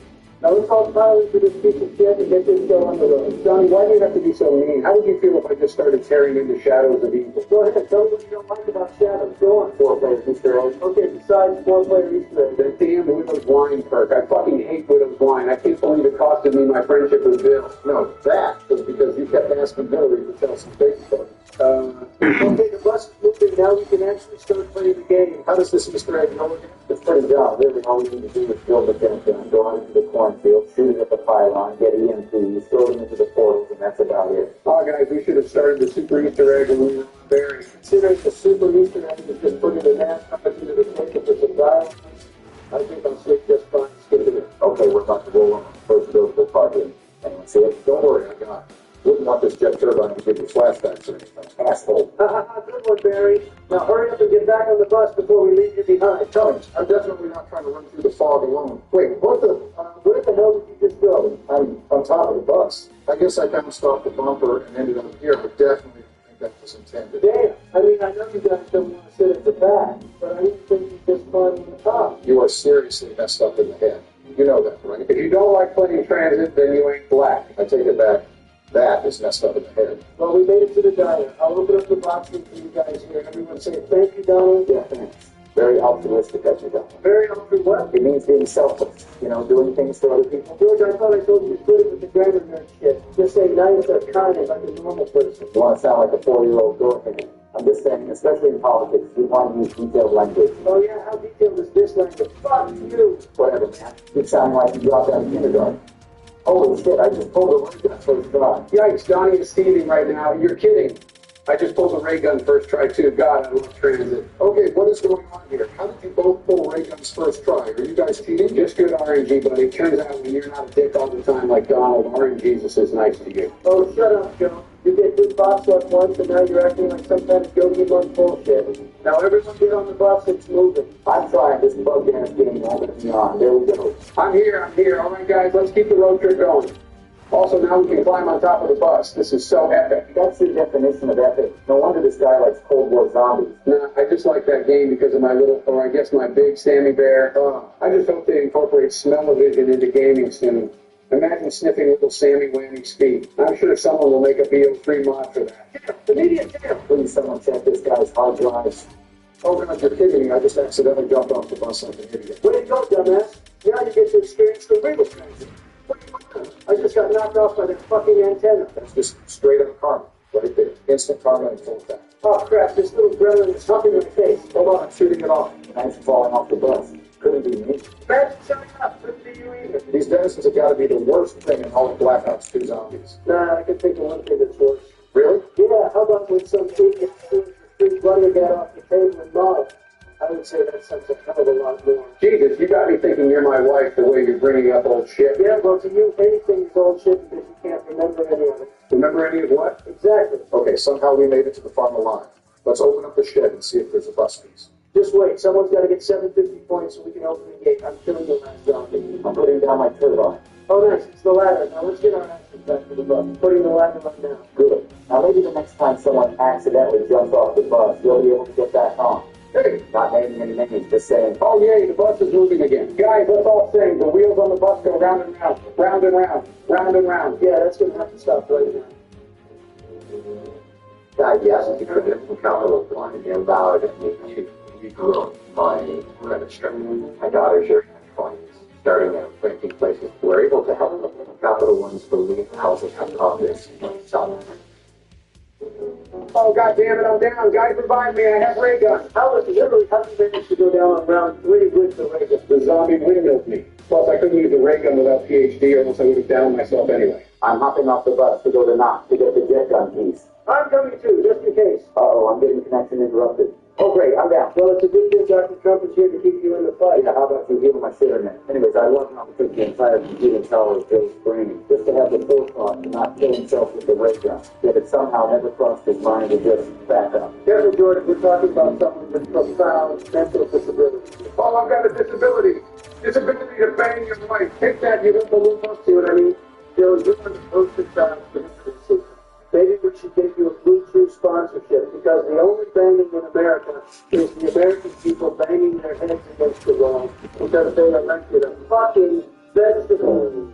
Damn, Donald. Well, it looks like we're going to have to elect a new president because I'm pretty sure you just killed him. Donnie's saying that like his shit still works. You don't know that. Maybe it does. Maybe I'm going to go take it for a spin after this game. Stop. Stop talking. That is disgusting. I'm shutting that shit down this instant. Well, I got the part, so let's trek onto the power station. Do you guys have the power on yet over there? Yeah, Yep, just turning it on now. Time to release the avocado. It's called the avocado, Joe, not avocado. Yeah, that's what I said. No, it's not. Say avo. Avo. Okay, now cadro. Cadro. Great, now put it together. Avocado. Avocado. Oh my God. Don't even waste the energy, George. It's a lost cause. I just picked up the wires for the jet gun. My transit memory is starting to come back, I think. Man, if only his politics memory would come back too. Joe, can you tell me the name of your VP? My VP? What do you mean? I am the VP. Barack is president. Oh, Lord, it's worse than we thought. I'm going to need 50 cc's of chocolate chips. Stat! I mean, who am I? Where am I? Uh-oh, it looks like my memory's slipping even more. Better get more ice cream. Yeah, nice try. Donnie and George, are you guys almost here? The bus is going to leave any moment. Almost there. Donnie is a little behind me, though. Well, you better hurry up. The bus is moving. Hopefully I don't screw up this jump. Oh, good. Look down there. It's George. Hi, George. Yes, believe it or not, I somehow made it. I don't think I can say the same about Donnie, though. Well, that's just peachy. You know, conversation with 5 bullets and 20 points. I am fine. Do you want me to hop off and come to San Cruz? I'm fine. I'm just going to knife the shit out of these albums until I have enough to buy the weekend. Just remember, it's a 2-hit down. Really? I didn't know that. Actually, hold on. I have an idea. Oh, no, Donnie's going to do something stupid. No, I'm just using my grenades to make crawlers so I can knife the crawlers. You know, it saddens me to know you have so little faith in me. Yeah, well, you keep trying to tell people I'm from Kenya, and then you completely fumbled the presidency for 4 years and ultimately lost the election to none other than Sleepy Joe. Sorry, but that doesn't really instill a lot of faith. Fumbled the presidency? You know how much I did for this country? Lowest unemployment in half a century, millions and millions of new jobs, not to mention the First Step Act, which helps get good people out of the prison system and into those jobs. Help, I'm down. Meanwhile, the current president can't even stay alive with the ray gun. Oh, how the mighty have fallen. I'm booking it straight to town. Waiting for dinner, guys. The bus is still here, so we're not going anywhere. Also, if you don't have a park yet, you should grab the gauge in the cabin. Right, smart thinking to Victor I mean Obama. The fuck did you just call me? Nothing. I got the gauge coming to town. Oh, great. The bus is leaving. Well, I guess we're staying in town. Don't worry, I'm here. Let's get the bank open. I already blew up the door. Oh, fine, but now the real transit begins. You know, any other time I'd be staunchly against this. They're in preparation for this disaster of a map. Yeah, sorry, Jim. This map is horrible enough as is. Ain't no way I'm going to farm all the points for Perks and Pap on this map. Okay, I just got the jet gun. The most epic wonder weapon in the game. Should we just go book to the cornfield now? Let's just wait for the bus. Last thing we want is for Joe to get lost in the fog and then lose his ray gun. Help me, guys. I'm down. Which apparently doesn't matter, since Joe's ray gun shoots like fucking water or something. I wasn't using my ray gun. I was trying to knife. It's insta-kill. Dude, dead ass put down on an insta-kill. I'm sorry. Oh, my God, not again. Really, Joe? You seriously cannot make this shit up? Joe Biden, the first president to ever go down twice on an insta-kill. Someone write that on his Wikipedia page. Uh-oh, guys, the avocado is about to spawn in. Let's get it. Hell yeah. Let's guacamole this avocado into a delicious dip that goes amazing with tortilla chips. I did gotta say, Mexican food goes hard. That's not the only reason I can actually cook it. What do you guys think is more cap, Donnie's Wall or Obamacare? Oh, dude, Obamacare, easy. First off, Obamacare was cap. Maybe it didn't work out as planned, but Donnie's Wall was entirely a publicity stunt to win the election. It worked, didn't it? Didn't work the second time, did? The avocado. I mean, avocado is in it. Thanks, Joe. The Joeisms are ripping off on you. It's the return of Sleepy George. I told you to never call me that again. Come on, Joe, let's get the hell out of town. I'm coming. What is happening? It wouldn't let me on. Joe, you better not get left behind here. I'm not staying to revive your ass. Oh my God, I made it. Well, now we're all the way back at the bus stop. We're just going to have to wait it out until the bus moves again. Donnie, quit blocking the ladder. I'm trying to climb on top of the bus. Sorry, don't dirty ass mom can allow me here. Guys, do you believe in alternate dimensions? What? I said, do you believe in... No, I heard what you said. I just don't understand. Like infinite parallel Earths with infinite copies of us all living out similar lives, only slightly morphed by the events of their world. Yeah, right. That is preposterous. But you know it. Oh, there we go. That's a long word for you. Maybe in an alternate dimension, you're the grammar nerd. That's him. If anything, I'm the best damn president the United States has ever had in every damn multiverse. Bro, you're not even the best president in this universe. Now shut your ass up. The bus is finally moving. So, are you guys having fun? Yes, Joe. This is the most fun I've had since closing the car door on my hand last summer. Speaking of cars, oh shit, what did you do now? Nothing. I just realized I forgot my tricks in Johnny's car. Oh, score. I'm so good at that. Yeah, maybe if you want to eat a bag of liquid chocolate, I guarantee that thing is melted by now. Damn it. All right, we're back at the diner. Donnie, you and I should start getting the box with the entries. Yeah, I just got the cap 40. I'm getting it again.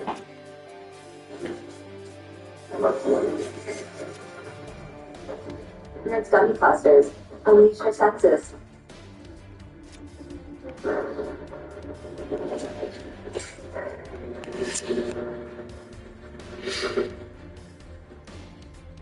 Well, that was... Sorry, Joe, what was that about RNGs just giving good luck to everyone but Donnie? I never said it was impossible for you to get anything good. And then I immediately pulled the teddy bear? You have got to be kidding me. Nice one, Barack. Everyone get back on the bus. Let's go hit the cornfield. Screw it, I'm buying the MP5 then. I'm not keeping the starting pistol anymore. Wait, the box is in farm. Let's go hit it for EMPs. Please don't give me a dog shit gun. No way. Guys, I just pulled the ray gun first try. Oh, hell no. Now I'm the only one without a ray gun. Whatever, I'm just going to get double tap. I already have a hammer anyways. All right, class, everyone back on the bus. Next stop, the cornfield. Okay, so the guide says I just need to aim this thing straight up and shoot it until you hear Rick Toppins.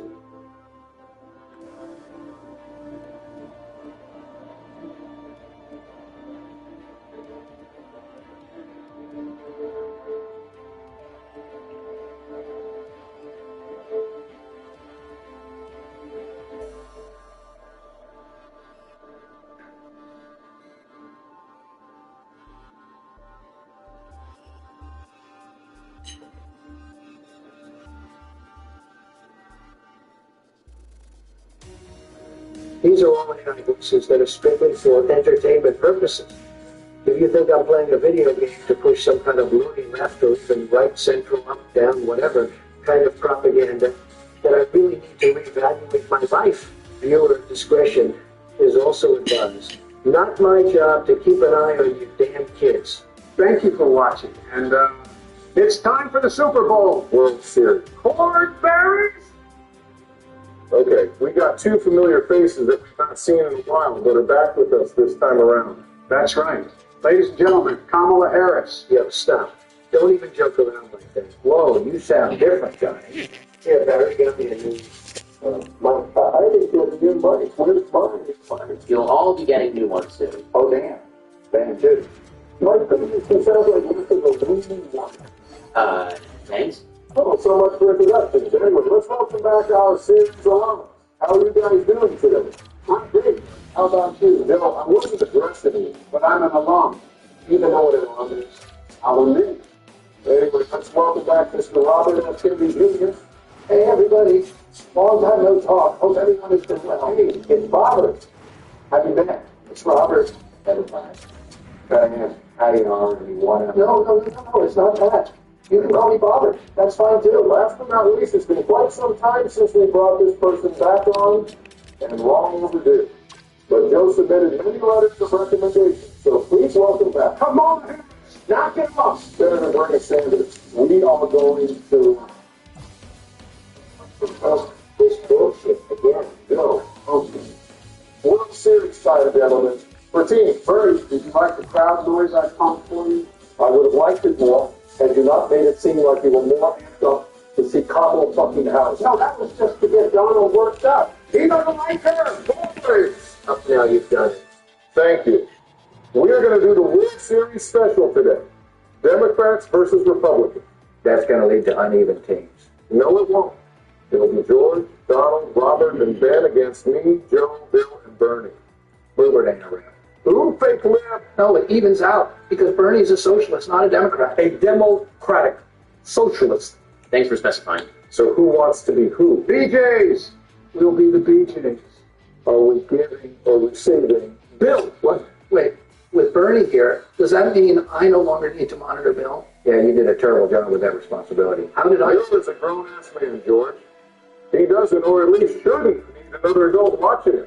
Damn straight. And if anyone has a problem with that, we can wrestle. Okay, so we're the Dodgers? Yes, Democrats will be the Jays and Republicans will be the Dodgers. What? Hang on. What about the Rangers? George, if you... I used to own them, you know. And you still did. Unbelievable. They're not in the World Series. You're not in the World Series. That is technically true. Oh, I'd also like to get a lineup going. We're going to be doing 4 innings. So Dodgers, give us a lineup. Is that us? What are we doing? A lineup. Give us a lineup. Like who's going to play the first inning, then the second, and so on, and so forth. All right, let's go. Ben, get your head out of your ass and put a lineup together. Me? Okay, let's go Donald, then Robert, followed up. I'm not going first. The hell are you frickin' doing? You picked me to do the What lineup. if we want to base our lineup off yours, though? Well, maybe that's what we are doing. Don't tell him. You know what this already seems. Oh my God, just give us an order. Yeah, I'll take a burger with an extra large fry. I'm asking Donald. Me, George, Ben, Robert. Thank you. Thought you didn't want to go first. I changed my mind, Ben. Can I change my mind? Oh, so, little surprise. We're actually doing 5 innings, but the person who played the 6th will be determined by your team. Does anyone have an order? Oh, I don't know. Get paid with. For my head, because I have a fucking headache, Barry. Yeah, I have coffee. Does that have a sage, well, let's, how do you say, acid, come on, got it, mineral or sage, mineral. Does it have that? I don't know, man. It's Tylenol. Do you want it or not? Oh, you don't want that, Donald. Nah, I'm going to drive with it, I guess. So, excuse me? Baby. I think you're expecting to get... Whoa, what the hell is this? What's wrong? What's wrong? This guy ain't on the freaking team. No, seriously? Got a jersey. Number seems legit to me. How do you, what do you even do this? I don't know what you're talking about, Jack. Wow! We throwing hands? Guys, what are we doing? Yeah, why did the leadoff man aboard? That's it, all done. Just sending a message, that's it. Tell the West End you love with words. For your words, create your brand, your opportunity, your breakthrough. Feeling alive? Run with it. From here look away to gotta have it. Make every detail yours. Bring out what's hot. Remove what's not. Crystallize it. Say instantly set a tone that speaks in your voice to your audience. Keep moving. Your site first. Whatever. I'll just get it done with Boba Fett. Oh, what are you doing? Second. Oh, now good. Interesting. Look. There you go. Roll down line or something. Oh, it's a good bounce back. Just think it could be first and second if you weren't thinking it. Maybe even first and third. Shut up. Great jumping. You got me. Way to lay him up there. I hope so. Would have been a pity if he swung it there. Not for us. Come on, man. See, this is what happens when you guys cheat. Always comes back to haunt you. How do we cheat? By putting random all-stars on your team.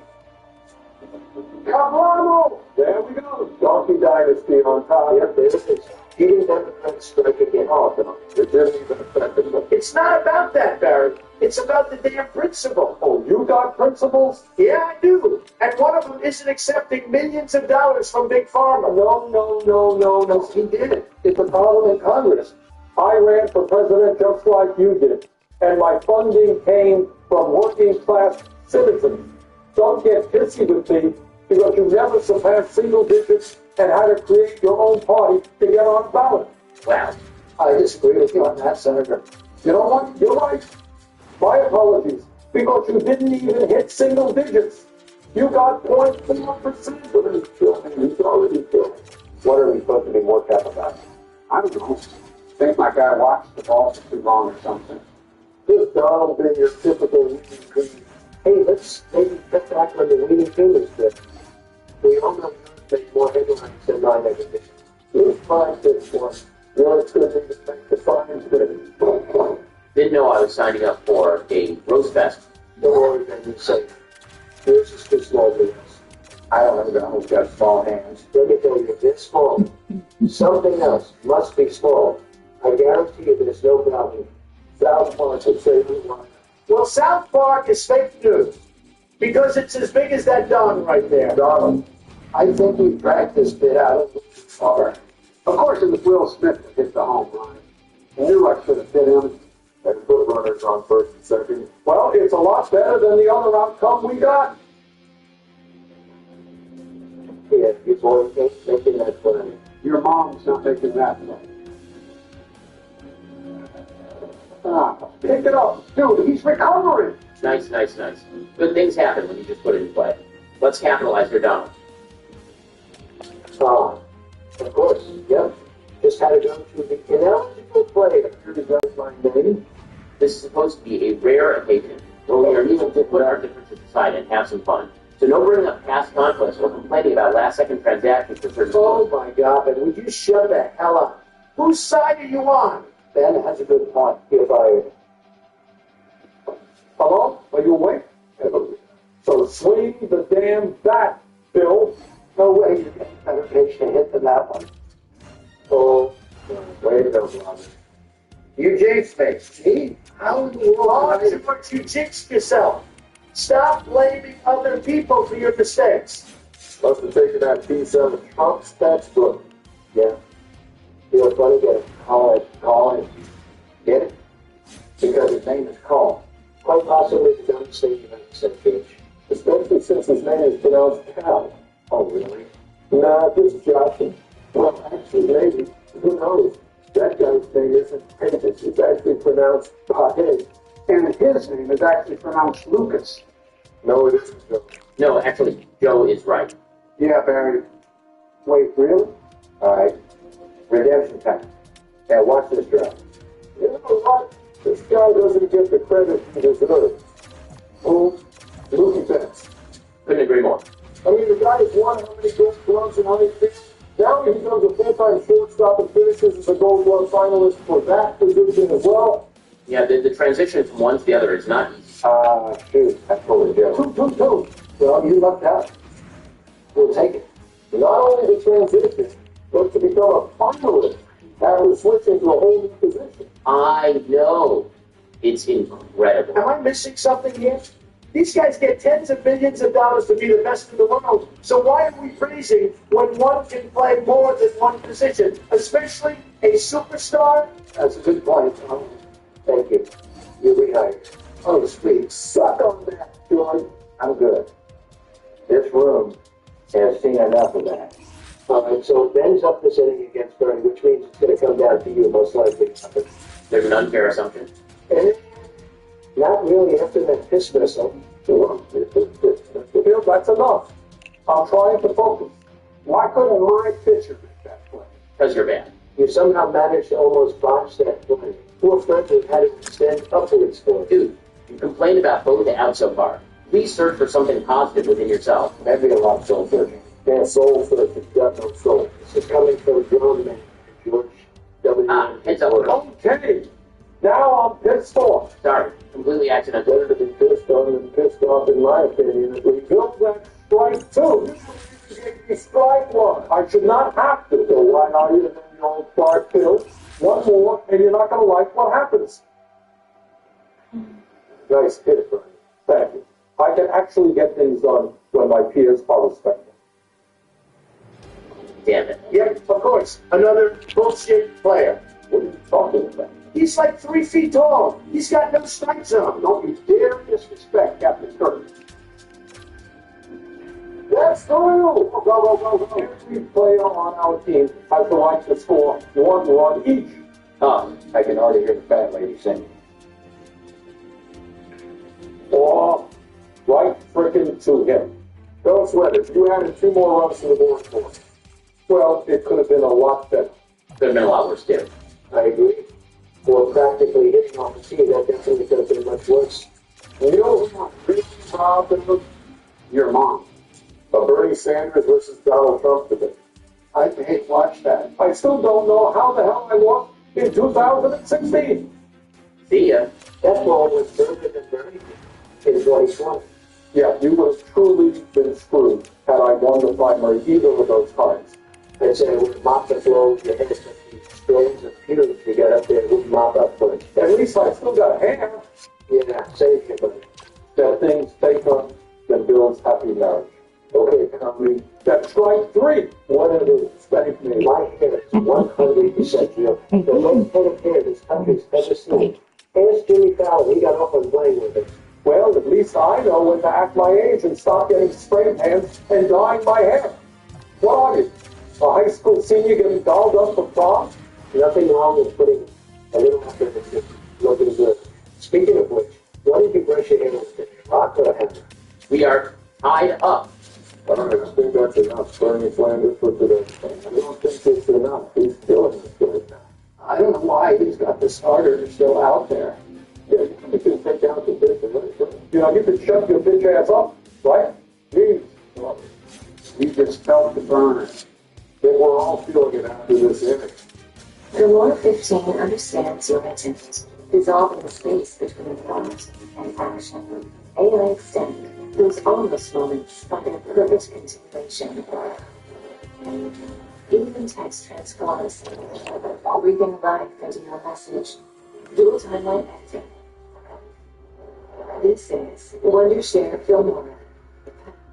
Well, it's just like Bernie said, everyone has the right to score runs, even the other team. None of this would have happened if you would have just behaved yourself, Bill. Oh, yeah, Bernie. By the way, it was 6-2 when you started pitching, buddy. All right, let's bring in the closer. That's not the closer. That's the setup. The Sox has been closing the entire postseason. I don't even think I've seen Yates at all.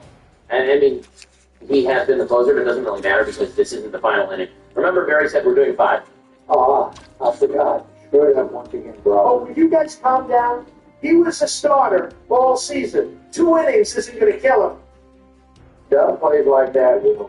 I can get out of it. Exactly. I have full faith in this team. Oh, look who got the damn head. Who else? Right back on top. That is long gone. Move your boys. That's what happens when you put a closer in well before he's supposed to come in.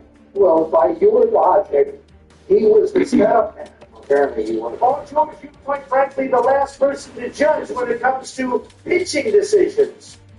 Let's not bring up when you put that Joe Schmo guy in, the first time you ever played with us, and blew us the game when we were already up by a ton.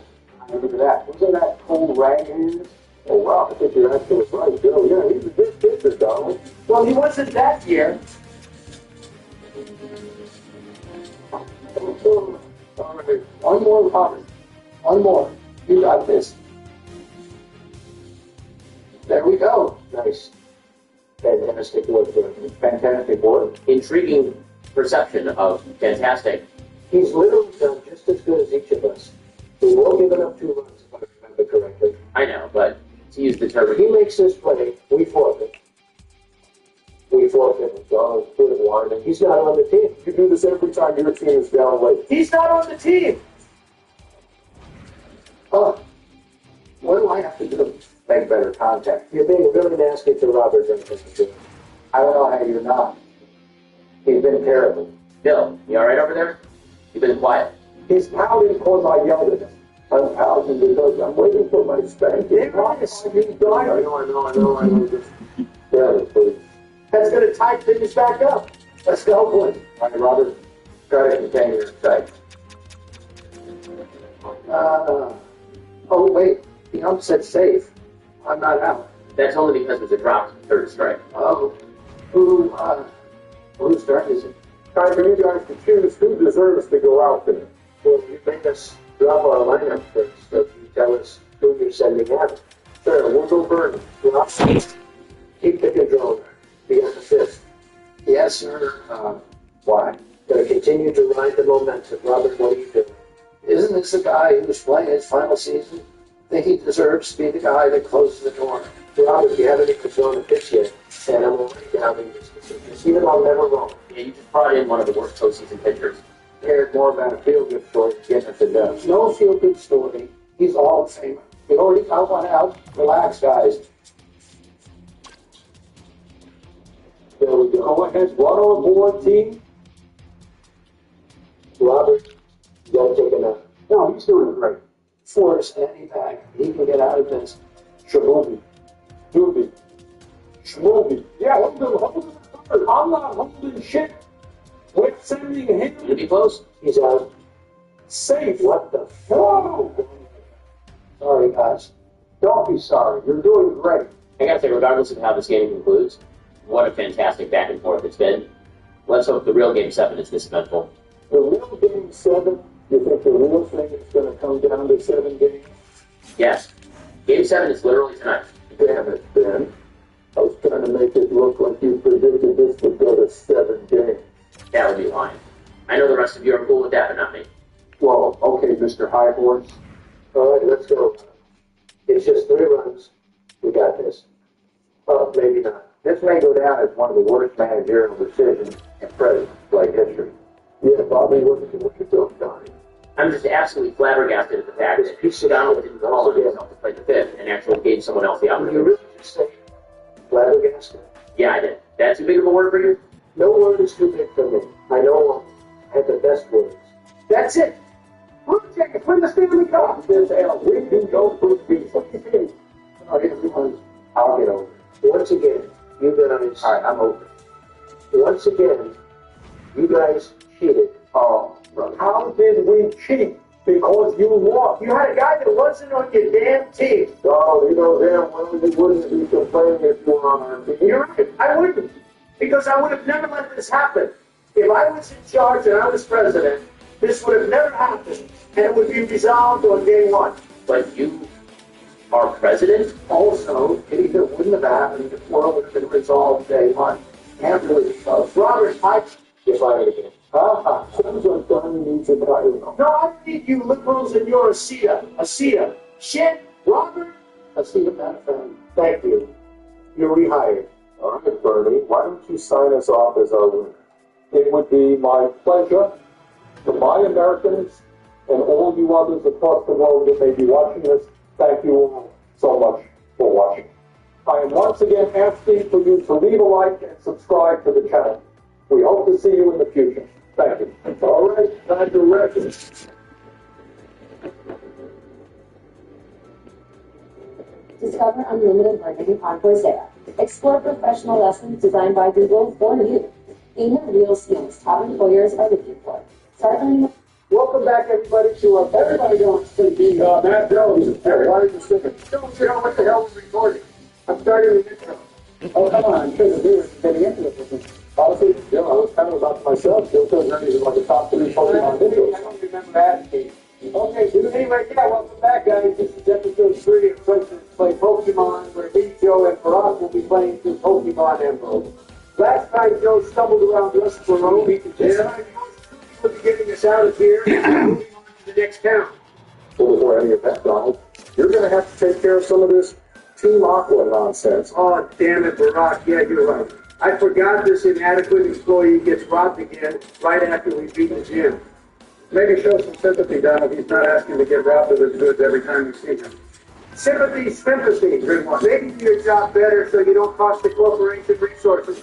Honestly, Donald, I don't know who should this morning to take a step back and relax.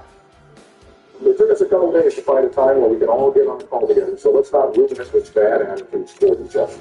Exactly. As for you, Joe, why must we instigate Donald at every opportunity you can? Let's just try to have a good time. Last episode was especially exciting. No need to ruin it with personal attacks. Fine, Barack. Last episode was hype as shit, I gotta admit. And it wouldn't have happened had Donald not picked up the table for us. fair enough, Joe, you did handle that gym well. Plus, I do appreciate you listening to me during the battle and switching into Mango in the first place. Glad to hear it, Tom. Speaking of Mango, how sick is the wing attack animation of this game? Okay, now that that's out of the way, I want to address something important for our viewers. And what's that, Barack? I know what I'm planning on catching, and Joe, I assume you know what you're planning on catching, and we both should be able to give nicknames to those Pokemon. Okay, and? That being said, that still leaves us with 2 Pokemon that we don't know about, and consequently, we don't know what we're going to name them. That's where the viewers can come in. Oh, Barack, that's what you're cooking here. So if you're watching this, go ahead and leave a comment with a nickname you would like to have for the Pokemon. In fact, go ahead and also name the Pokemon you think it will be alongside that nickname. We will have the editor put all the nicknames in the comment section on a wheel, and we will spin the wheel when it is time to give a name to our new team member. If you're right about which Pokemon it is, we will put that possible nickname on the wheel multiple times to reward you. Barack, that is absolute fucking heat. Maybe that's our secret to beating that piece of shit YouTube algorithm that boned us in episode 2. Okay, but we won't get this encounter for them for like 4 or 5 more episodes probably, right? How should we handle that? We can remind them each episode. We'll let them do one nickname per episode. If they can do the same one or a different one, it's just for each comment. That way, we can also reward people who comment consistently. They deserve it, you know? Okay, Barack, yeah, that's a top-notch idea. Good shit. Also, I just deleted Lear for Pursuit. I'm guessing no one has any problems with that. Yeah, no, that's fine. And yeah, Barack, great idea. I'm excited. Can we leave a comment too? Well, Joe, you cannot leave a nickname comment that's cheating. Oh, man, that's lame. Cry about it, Joe, anyway. Everyone shut the hell up. Trico is evolving. I'm turning this shit up. This is hype. Hey guys, what are we playing here? Oh my God, George, shut your trap for 5 seconds. Actual hell is that profile picture? You better change that shit. Oh, you mad, Barack? You mad, Michelle? Oh my God, everyone shut up. It's Cap, and you know it, George. I don't tell you. Holy shit, you all ruined the best part of the episode. Hey, Donald, how about you cry about it, huh? Fuck off, Joe. But whatever, I'm teaching Fury better over quick attack since we're already faster than everything. Anyway, pussies, I only did it because I wanted to make sure that Joe got that package I left for him in the White House last week. Package? What are you talking about, George? You know, the package of the stuff I left it by the Situation Room. Holy shit, George, that was you? That's like really bad, dude. Yeah. Obama, this is why Michelle thinks you're a little bitch. You're literally hanging yourself. Hey, wait a minute. Are you guys recording this? No, definitely not, George. Donald, please, yes, George, we're recording. Joe, you care to explain that one? Yeah, Joe, I didn't know you were into that sort of stuff. You're a cooler cat than I've been giving you credit for. Well, guys, considering I'm the President of the United States now, I would prefer not to get into the details of that one. George is a goddamn idiot, that's all I can say. I think I'm going to have a talk with Michelle when we're done here, please. Okay, guys, to be honest, I couldn't give less of a shit about whatever's going on in your personal lives at this moment. We just ruined Trico's evolution for the viewers, and more importantly, for me. I gotta admit, as sick as Grovile's design is, his back sprite in battle gives me the heebie-jeebies a little bit. Yeah, why is that vine hanging from his head so saggy? It looks like straightened, flowy hair. Yeah, it looks more like some vegan dinosaur or some shit than a lizard like it's supposed to be. Yeah, and its color scheme is all off from this angle. But oh well, he's still sick as shit. Big facts. Okay, there's that damn Whitmer tunnel. I'm gonna go ahead and beat up this Aqua shithead so we can finally get a move on to the next town. I'm gonna let Mango take care of it so get some experience. Good call, Donald, but remember, Taylor's going to be our guy to sweep through all of the next gen, so no need to over-level it too much. Oh yeah, I forgot that Mr. Whining guy also got jumped by the Aqua dude. We're really just doing everyone's dirty work around here.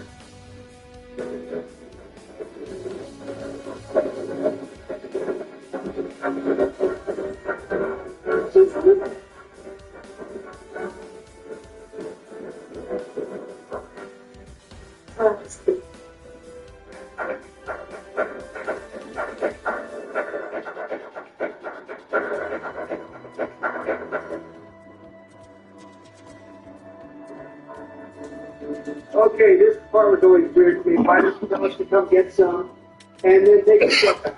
Like, is there some sort of significance of him doing that from a game coder perspective or something? I don't really know Donald, but I always kind of thought of it from his character background kind of thing. Like, this is the first grunt we ever talked to, and all he has is a super low-level Pucciina during the couple times we see him. I like to think he's a newbie and kind of a coward because of it, so he's putting on this big front, but is actually scared. That's why he talks a big game, but then retreats as we start to approach him. Jesus Barack, in the first episode, you explained the entire lore of Aqua and Magma, and now you're giving an in-depth character analysis of this dumbass Aqua grunt. Is there something you're not telling us? Are you a Nintendo developer or something? No, Donald, I'm not a Nintendo developer. I just pay attention to the details. Something you probably could have done better as a president during a global pandemic. Oh shit, he got you there, Doc. Oh, how about both of you? I had like half a year to get it under control before the next election.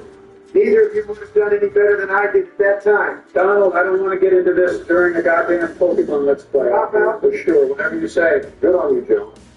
Anyway, so we saved this guy's window. Now we just need to talk to the Devon Corporation people and we can finally get out of here. Oh, Donald, guess who it is?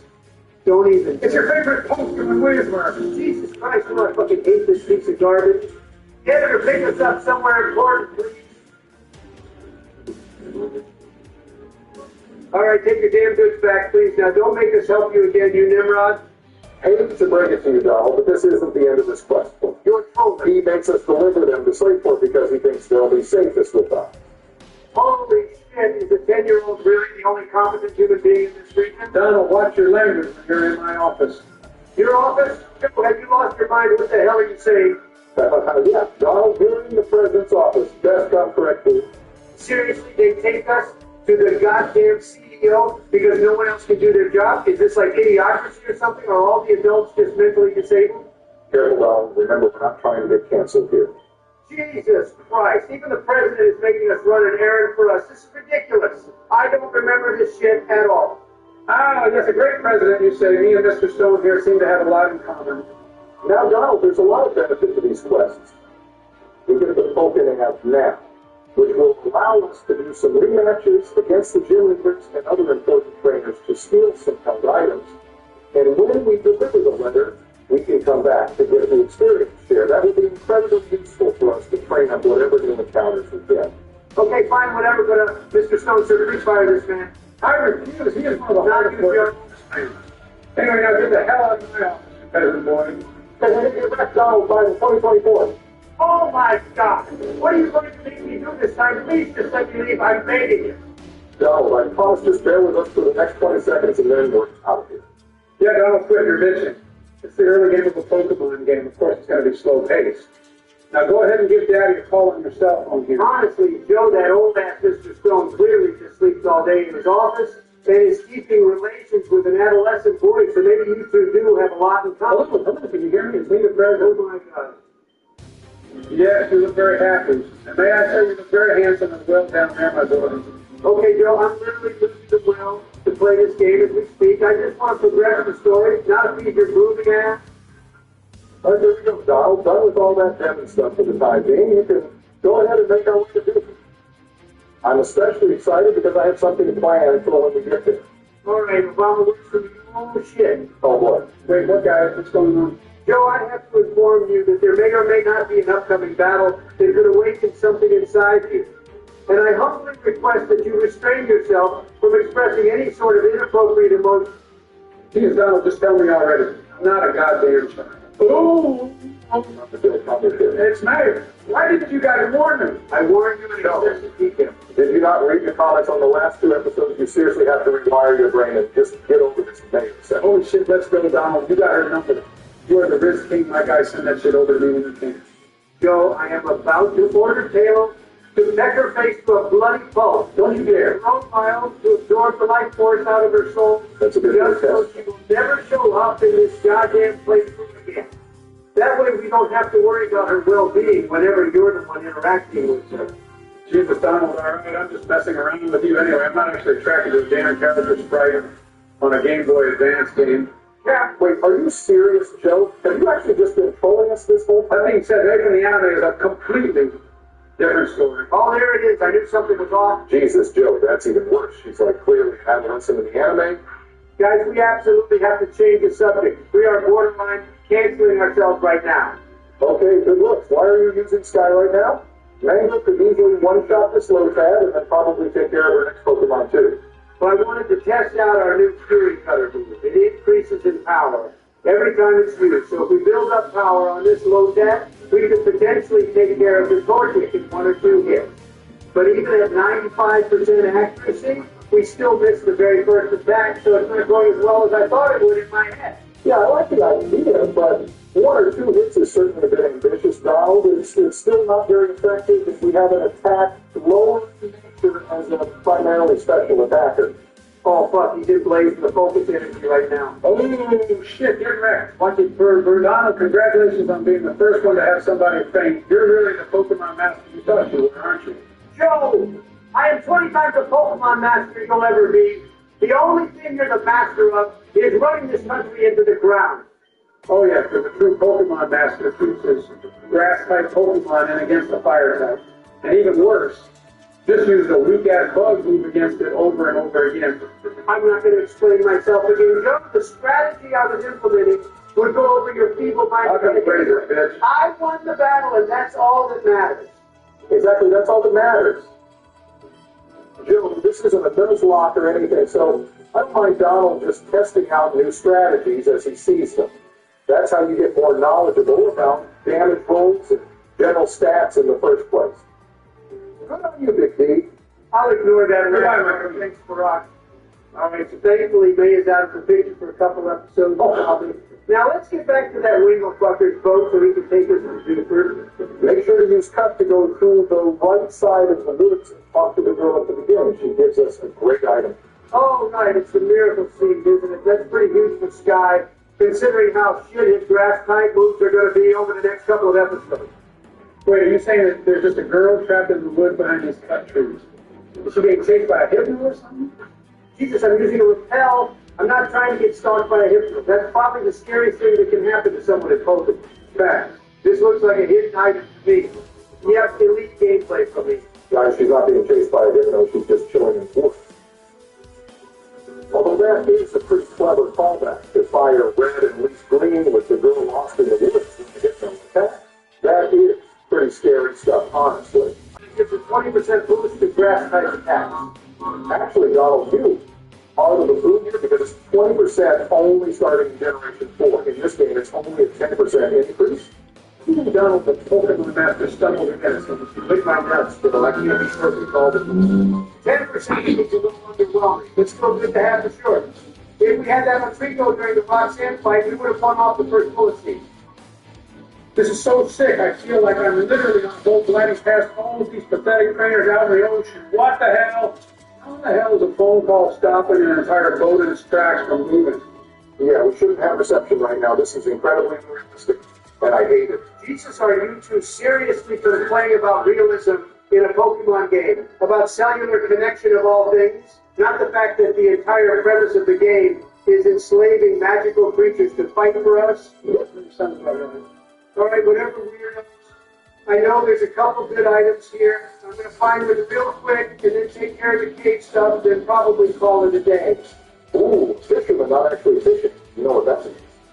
Yeah, he's a lazy non-contributor to society. So Donald, it means he's going to give you his old rod that you can put your hands on and whip around and get wet. Jesus Christ. Joe, please never describe the sport as fishing as getting someone's rod wet ever again. That was disturbing. Yeah, Barack, I've realized over the course of this Let's Play, we're going to be ignoring a whole lot of such shit, Joe says. Because clearly there's no hope in him just controlling himself for the 20 minutes we're all together. Don, with your orange prick, I can control myself just fine. It wouldn't be a session with the boys if someone is attracting such skills. Clearly, you're new to this whole concept of Discord. Nice facility start.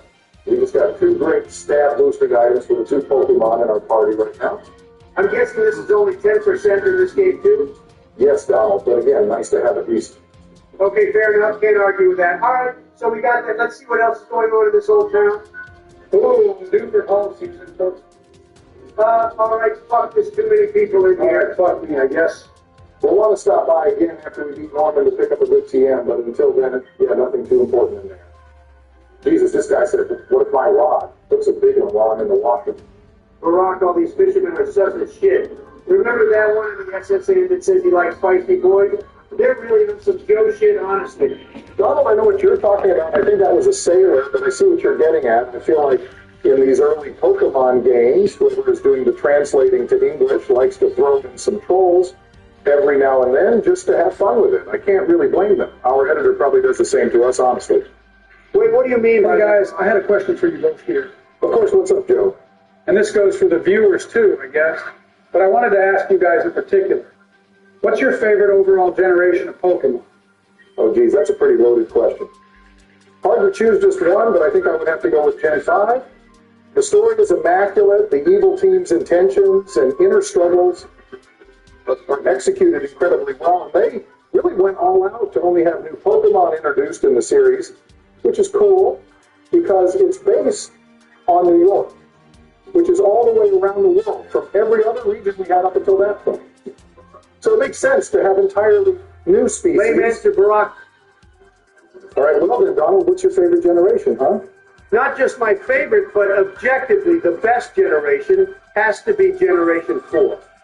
They have so many sick new Pokemon, including new evolutions of previous Pokemon that desperately needed it, like Weavile and Blisspoor. The physical special split saved like half the Pokemon in existence. And the alternate dimension world in Platinum is one of the coolest areas in the Pokemon series. Ooh, Donald, hate to cut you off, but no need to repel here.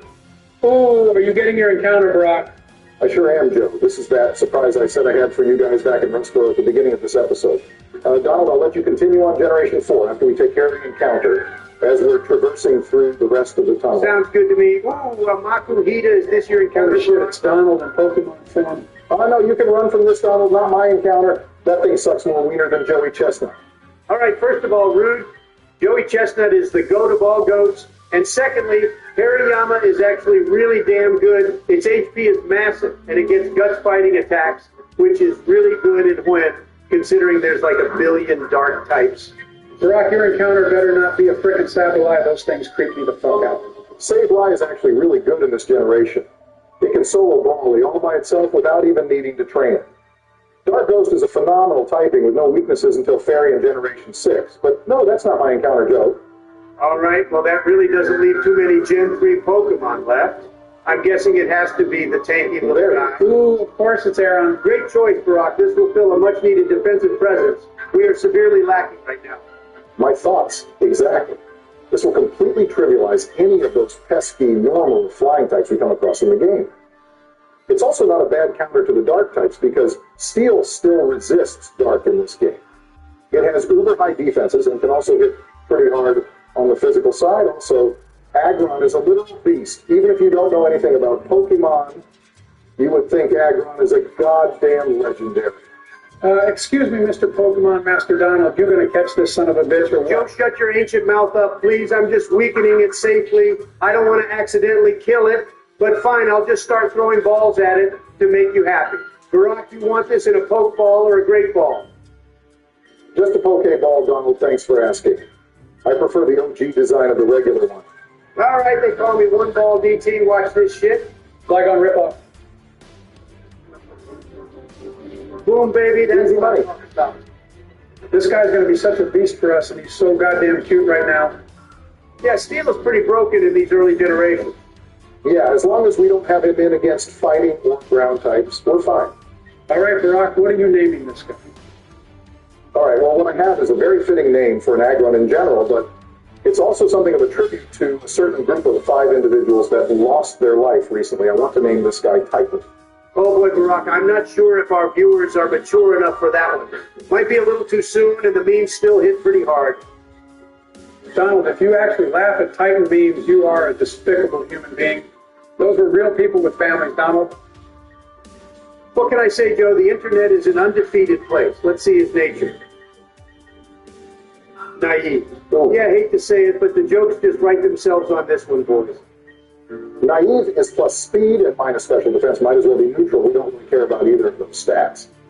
Donald, I'm serious. You're going to have to cool it with joking about the Titan. That's too far. Oh, Joe, don't give me that. You love that the media focused on the Titan at that time, considering the impeachment vote for you went right over everyone's head. No one even fucking knew about it. Shut your trap, Donald. That's not even true. What is true is that you're going to jail soon, so you better hurry up and get through this cave before it's too Joe, you know damn well I'm not going to jail anytime soon. I'd never... Oh, but you should be, bitch. All right, boys, let's continue this off screen. Donald, just get your way through this cave. Can you finish up what you were saying about Generation 4, please? Saved by Barack yet again, Joe. Bite. Anyway, sure, Barack, as I said, new evolutions, physical special split, and the distortion world are all a good enough argument itself. But throw in the best champion of all time, Cynthia, and you just have an absolute beast of a generation. Also, Cyrus is actually a competent villain with a heinous mindset. His team is actually good, unlike every iteration of Giovanni with Team Rocket. Also, fuck this Everstone. I'm throwing this shit away right Why, now. Donald, just hold it. We can sell it. Nah, fuck that. No one should have to hold on to this garbage ever unless you're cheating with rare candies and need to level something up a bunch to get a move before evolving. Other than that, inexcusable. Donald, you are incredulous. Anyway, you guys make some good points for Generations 4 and 5, but for me, Generation 2 will always have my heart. Viewers, let us know in the comments what your favorite generation is and why. Well, Barack, the fact that Joe actually likes Generation 2 makes me respect your opinion on Generation 5 a little bit more. Anyway, here we are with this crack rock addict guy. Donald, I know you know that's Steven Stone. Also, what the hell are you doing? Just talk to him already. Hop off, I was checking for hidden items. Anyway, here's your letter. Thanks for waiting for me in the deepest part of the cave, dickhead. If only this were Omega Ruby where he's just right at the beginning for us. What a goddamn easy game that was. I can't believe they just gave you a Mega Latios for no reason. Fax Generation 6 was a goddamn joke. Broken experience share and a free Mega Lucario and X and Y and then a free Mega Lati and Horus. Viewers, if that was your favorite generation, better have a damn good reason. All right, I think I'm going to end off the video here in front of the gym. We'll pick it up next time by beating Broly and then probably taking care of the Slateport business. Make sure to leave a comment with the nickname you want us to give our 5th encounter. And also whatever you think that encounter should be. Should be exciting seeing what you guys think. Also let us know your favorite generation of Pokemon and why.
Something seems to be in the water in Vancouver on this bright and, okay, admittedly not so bright, cold Sunday evening. Folks are freaking out, panicking, and criticizing about the Vancouver Canucks and one very particular name. And I wanted to dive into some of that, dive into what Adam Foote said earlier this morning as well in regards to roster moves for tomorrow's game, and just dive into where overall market sentiment seems to be on this hockey team. To help us out, let's go over to one of the biggest voices in the market, Jason Brough of Halford and Brough, formerly on TSN, currently on Sportsnet. Brough had a series of tweets that I thought were pretty interesting to dive into, and a number of replies, online arguments, you can say, that also encapsulate much of how this fan base is feeling on this December 26th. Brough said this partway through the Canucks and the San Jose Sharks game, that in which happened yesterday, that in which the Canucks lost. The Canucks are 4-11-1 at home. They ended up losing San Jose. They were losing by 2 and getting shut down by the worst offensive team in the league. All of their highly paid veterans are playing. That is great, isn't it? The hybrid rebuild with this group is insanity, especially for the goalies who can't stay healthy. There's not a single game breaker under contract. No true number 1 seed. No true top winger. No true 1D. Good luck with the hybrid rebuild. This tweet had 120,000 views on Twitter yesterday, 970 likes, and 120 replies. Obviously, you could guess where all of the sentiment is going towards. Rick Dolba also said the Canucks are 4-11-1 at home this year after losing to San Jose. That's embarrassing, Dolba said. Now, this is where we talk into whether or not hybrid rebuild actually does exist. You could very well say it does not.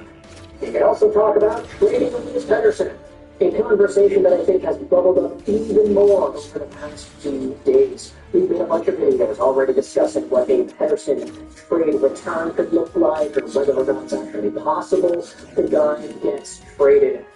But we've also had some other arguments from fans going out there and criticizing the idea of the media and their spin on this. You can see that Brock got into a pretty big, I don't want to use the word flame war, but it's kind of an argument back and forth on Twitter earlier this morning.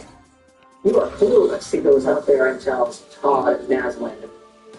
But anyways, when it comes to the Vancouver Canucks, I mean, this has been a pretty bad few days. Brock's going out there, in his own words, having social media tantrums, and this all comes to culminate at this point right here. Rick Dolba, of course, tweeting out the Canucks 4-11-1 at home. That's a really bad record. Steve replied saying this: Canucks fans are as bad as the team. They're calling for a tank, they're getting a tank, and now they're pissed off about it. You can't make this stuff up. And of course, this idea that Steve is presenting is calling out folks in the media or in the fan base that are saying, oh yeah, the Canucks should rebuild. They should go down the tank. They should tear it down. They should do this. They should do that. They should whatever. But then when they lose, fans are getting pissed off about it. Seems double-sided, but this is where the discrepancy lies. The reason Canucks fans are upset on it is because they're not actually trying to tank. Based off of the way they've presented themselves in the media, based off of the interviews, based off of the reports, it does seem like Vancouver is willing to take a step back for 1 or 2 years and then try to be competitive. And whether or not you think they're actually good enough to do that with this core of prospects and players are on the roster right now, that's your prerogative. But that is absolutely not the same as a quote-unquote rebuild. For what it's worth, Allen says they clearly are tanking, but they can't say it outright. They're going to trade their pending UFAs and lose more games. Fans are getting what they want, and they're still complaining. Steve isn't wrong, Allen said. To which Brough goes out there and says, trading pending UFAs isn't a tank. It's just common sense when you're in last place overall. A tank goes so much further. What do you want to see?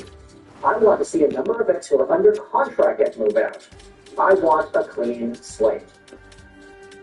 Dan Can says Demko, Marcus Pettersson, Oglander must be traded. At least two of DeBrusque, Drew O'Connor, Besser, and Garland. Every single UFA, Myers, Cronin. That's like half the gosh darn team. You'd be playing with Abbotsford at that point. But then again, that guarantees Gavin McKenna or Ivar Stenberg or whomever else. You could probably say that's actually not a bad idea.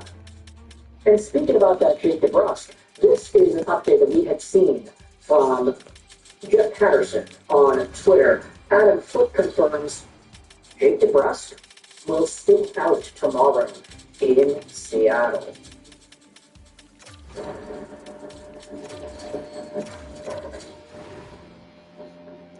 Fine, I don't have ball trap it. It's okay.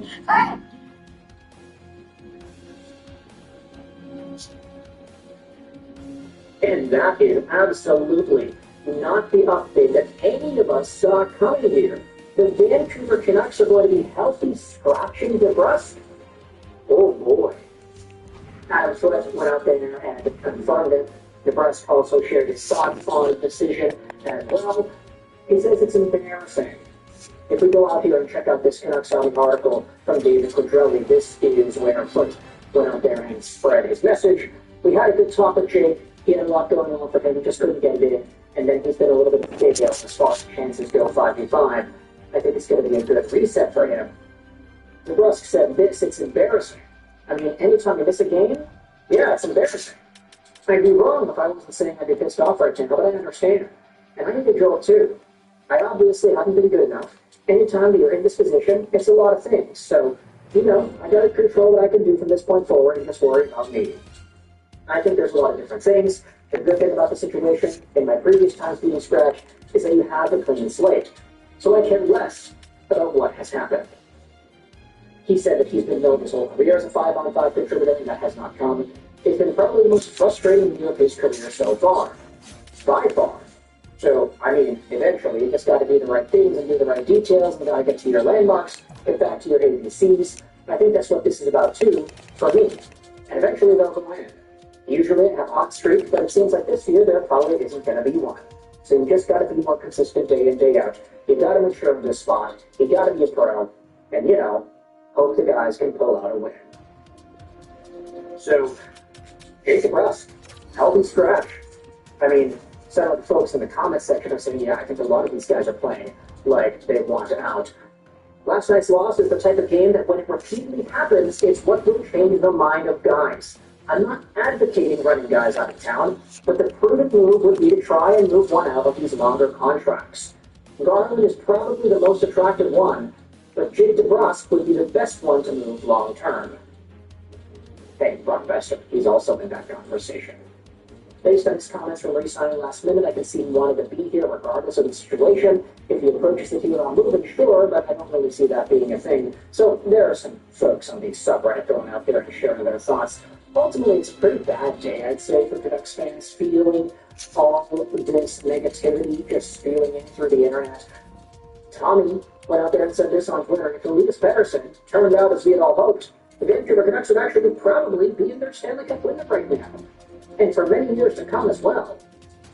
And I'm not going to disagree with that sentiment too. If Elias Pettersson was just a 100-point player, I think the Vancouver Canucks timeline would be so different, and the team would be in a much better place.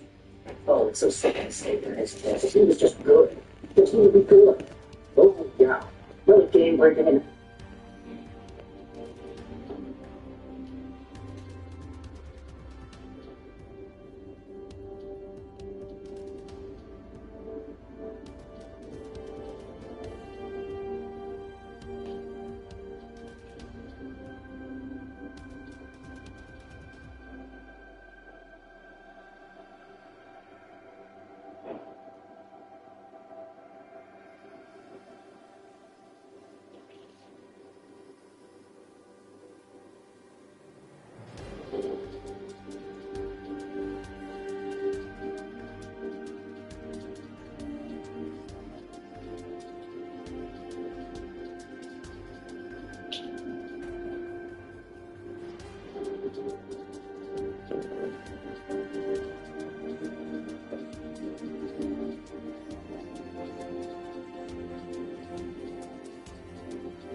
Equinox is more than an SUV. It's here. And you're. I mean, just look at this final battle scene. Why does he have a talent play?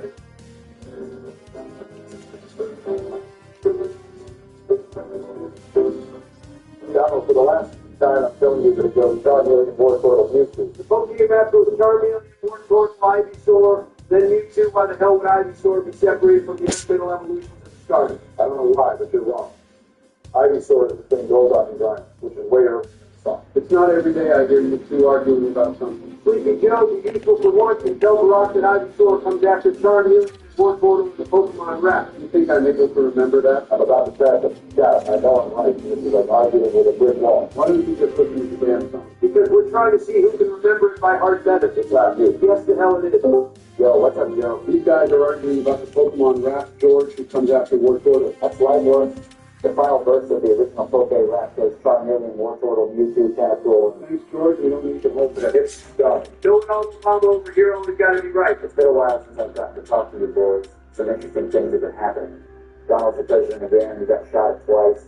Enjoyed you back out of the rematch. I'm a little disappointed even. I'm an old man. Give me a break. How did I have to dodge bullets when all you had to do was dodge a couple of some guy's shoes? Well, thankfully, Dick was the one doing the shooting back in the day. It wasn't happening. Condolences, buddy. Well, you know, it is what it is. Anyway, you guys want to do another Pokemon tier list? I could always use a break from the Mass Effect stuff, especially now that the playthrough is over. I don't have anything prepared for once anyway. Well, I will keep this tier list of the Pokemon main series rivals. He's coming for your role, Rock. Watch out. We might replace you with George. You'll never do that. That would remove all the seasons from the video. Did you just call us unseasoned? We're not getting derailed. We're not the one running the show. Let's get started. How do you want to judge this, George? Obviously, we've got to consider the role of the rival in the story and the dynamic with the player character and how tough the rival is, Fawn and Blue. End of discussion. This is your tier list. You want to show. Fine, whatever. Thank you. As I was saying, Blue gets a bad reputation because of the anime. But you look at the stuff going down in the game. Blue is generally pretty supportive and often gives you advice on where to go next. When you beat him, he accepts it perfectly fine most of the time. And when he beats you, dialogue is reasonably humble. This is true. When you beat him, he gets a difficult plateau. Blue is happy when his rival wants to play for the tough stuff. Which reminds me, unlike a lot of the other Fish 4 rivals, Blue actually beats you to the top of the region, clearing you 4, and then finding that guy there waiting for you is a highly iconic moment in the franchise. Especially with the way Blue declares himself the strongest trainer in the world before the game smacks you in the face with his champion theme. The Kanto games are still the king. Blue is ahead of you every step of the journey. Every time you get to a gym, he's been there.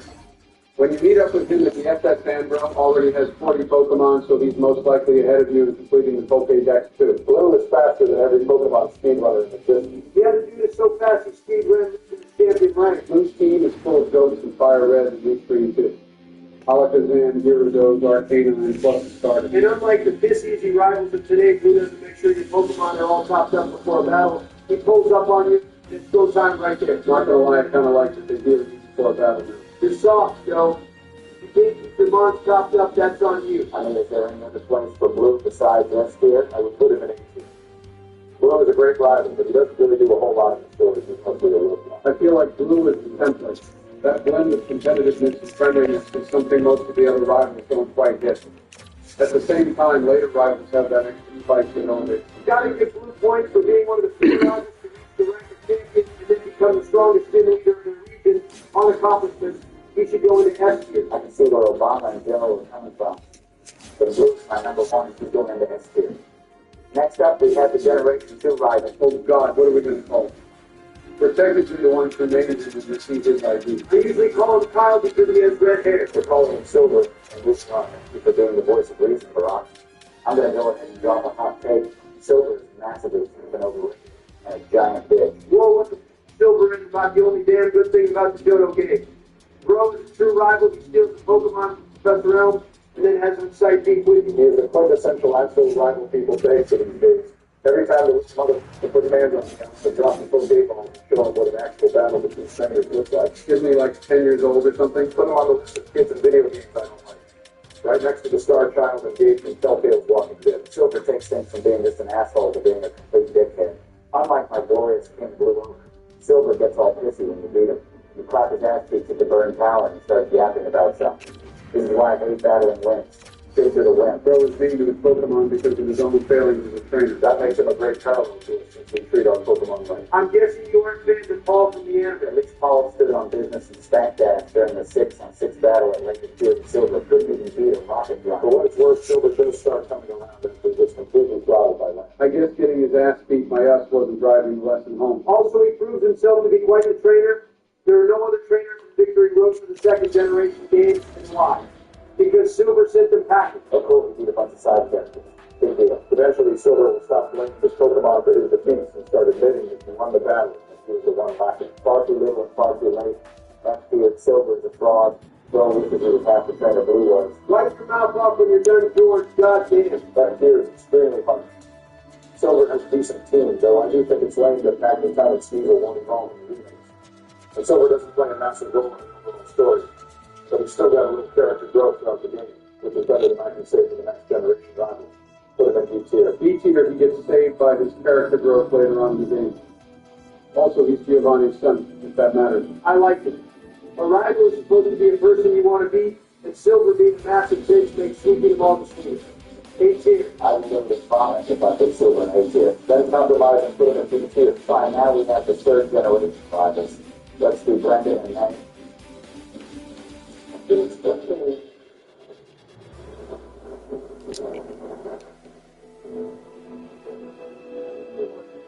For most of the same characters. Are they even rivals for real? They're classified as such, but Brendan and May do not operate as true rivals. They're not in contention with us for anything. Hell, they want to try to give us advice before we battle the champion. They aren't taking part in collecting the gym badges, and we aren't even racing to complete the Pokédex. They don't bring up how many Pokemon they've caught like Blue does. Okay, but what if I said Route 110? It just sent a chill down my spine. Gotta give you points for that. We have one of the more iconic rival battles. Having said that, later battles are far easier. They don't even evolve their starter in the original home games. Gotta admit, third gen was the generation that started us on the overly friendly and non-competitive rival character. Brendan and May also don't play a major role in the narrative. They're mostly oblivious to everything that happens. Again, they're not really rivals. Put them in F tier. A rival is meant to be someone who's competing with you for the same goal, Brendan, and they don't even use that basis for playing. I never feel like they're my rival. They're just a friend who's got a big hobby. The only thing I'll give them is the final battle of the remake, so a nice full circle narrative. Put them in B tier. I feel bad putting them in F tier. They're perfectly kind to us in the game. Stick them in C tier. Yeah, that's the problem, Joe. Put them in F tier. The only good thing about these rivals is their battle scene and Omega Ruby and Alpha Sapphire. I'll settle for B tier, and now we can move on to an actual rival character, little old Wally. The only thing shorter than this kid is his battle scene. People really let the cool little guitar distract us from the fact that this song loops after about 40 seconds. Hey, not too much on my go there, though. You're a fan of Wally Bear? The fact that we created our own rival is honestly key. Wally can't even catch a Pokemon on his own, and we meet up with him. Later on, you're battling out in front of Marvel's gym, and you'll crush him in his route. Leading up to Wally going back home with his uncle, promising to get stronger and challenge us again.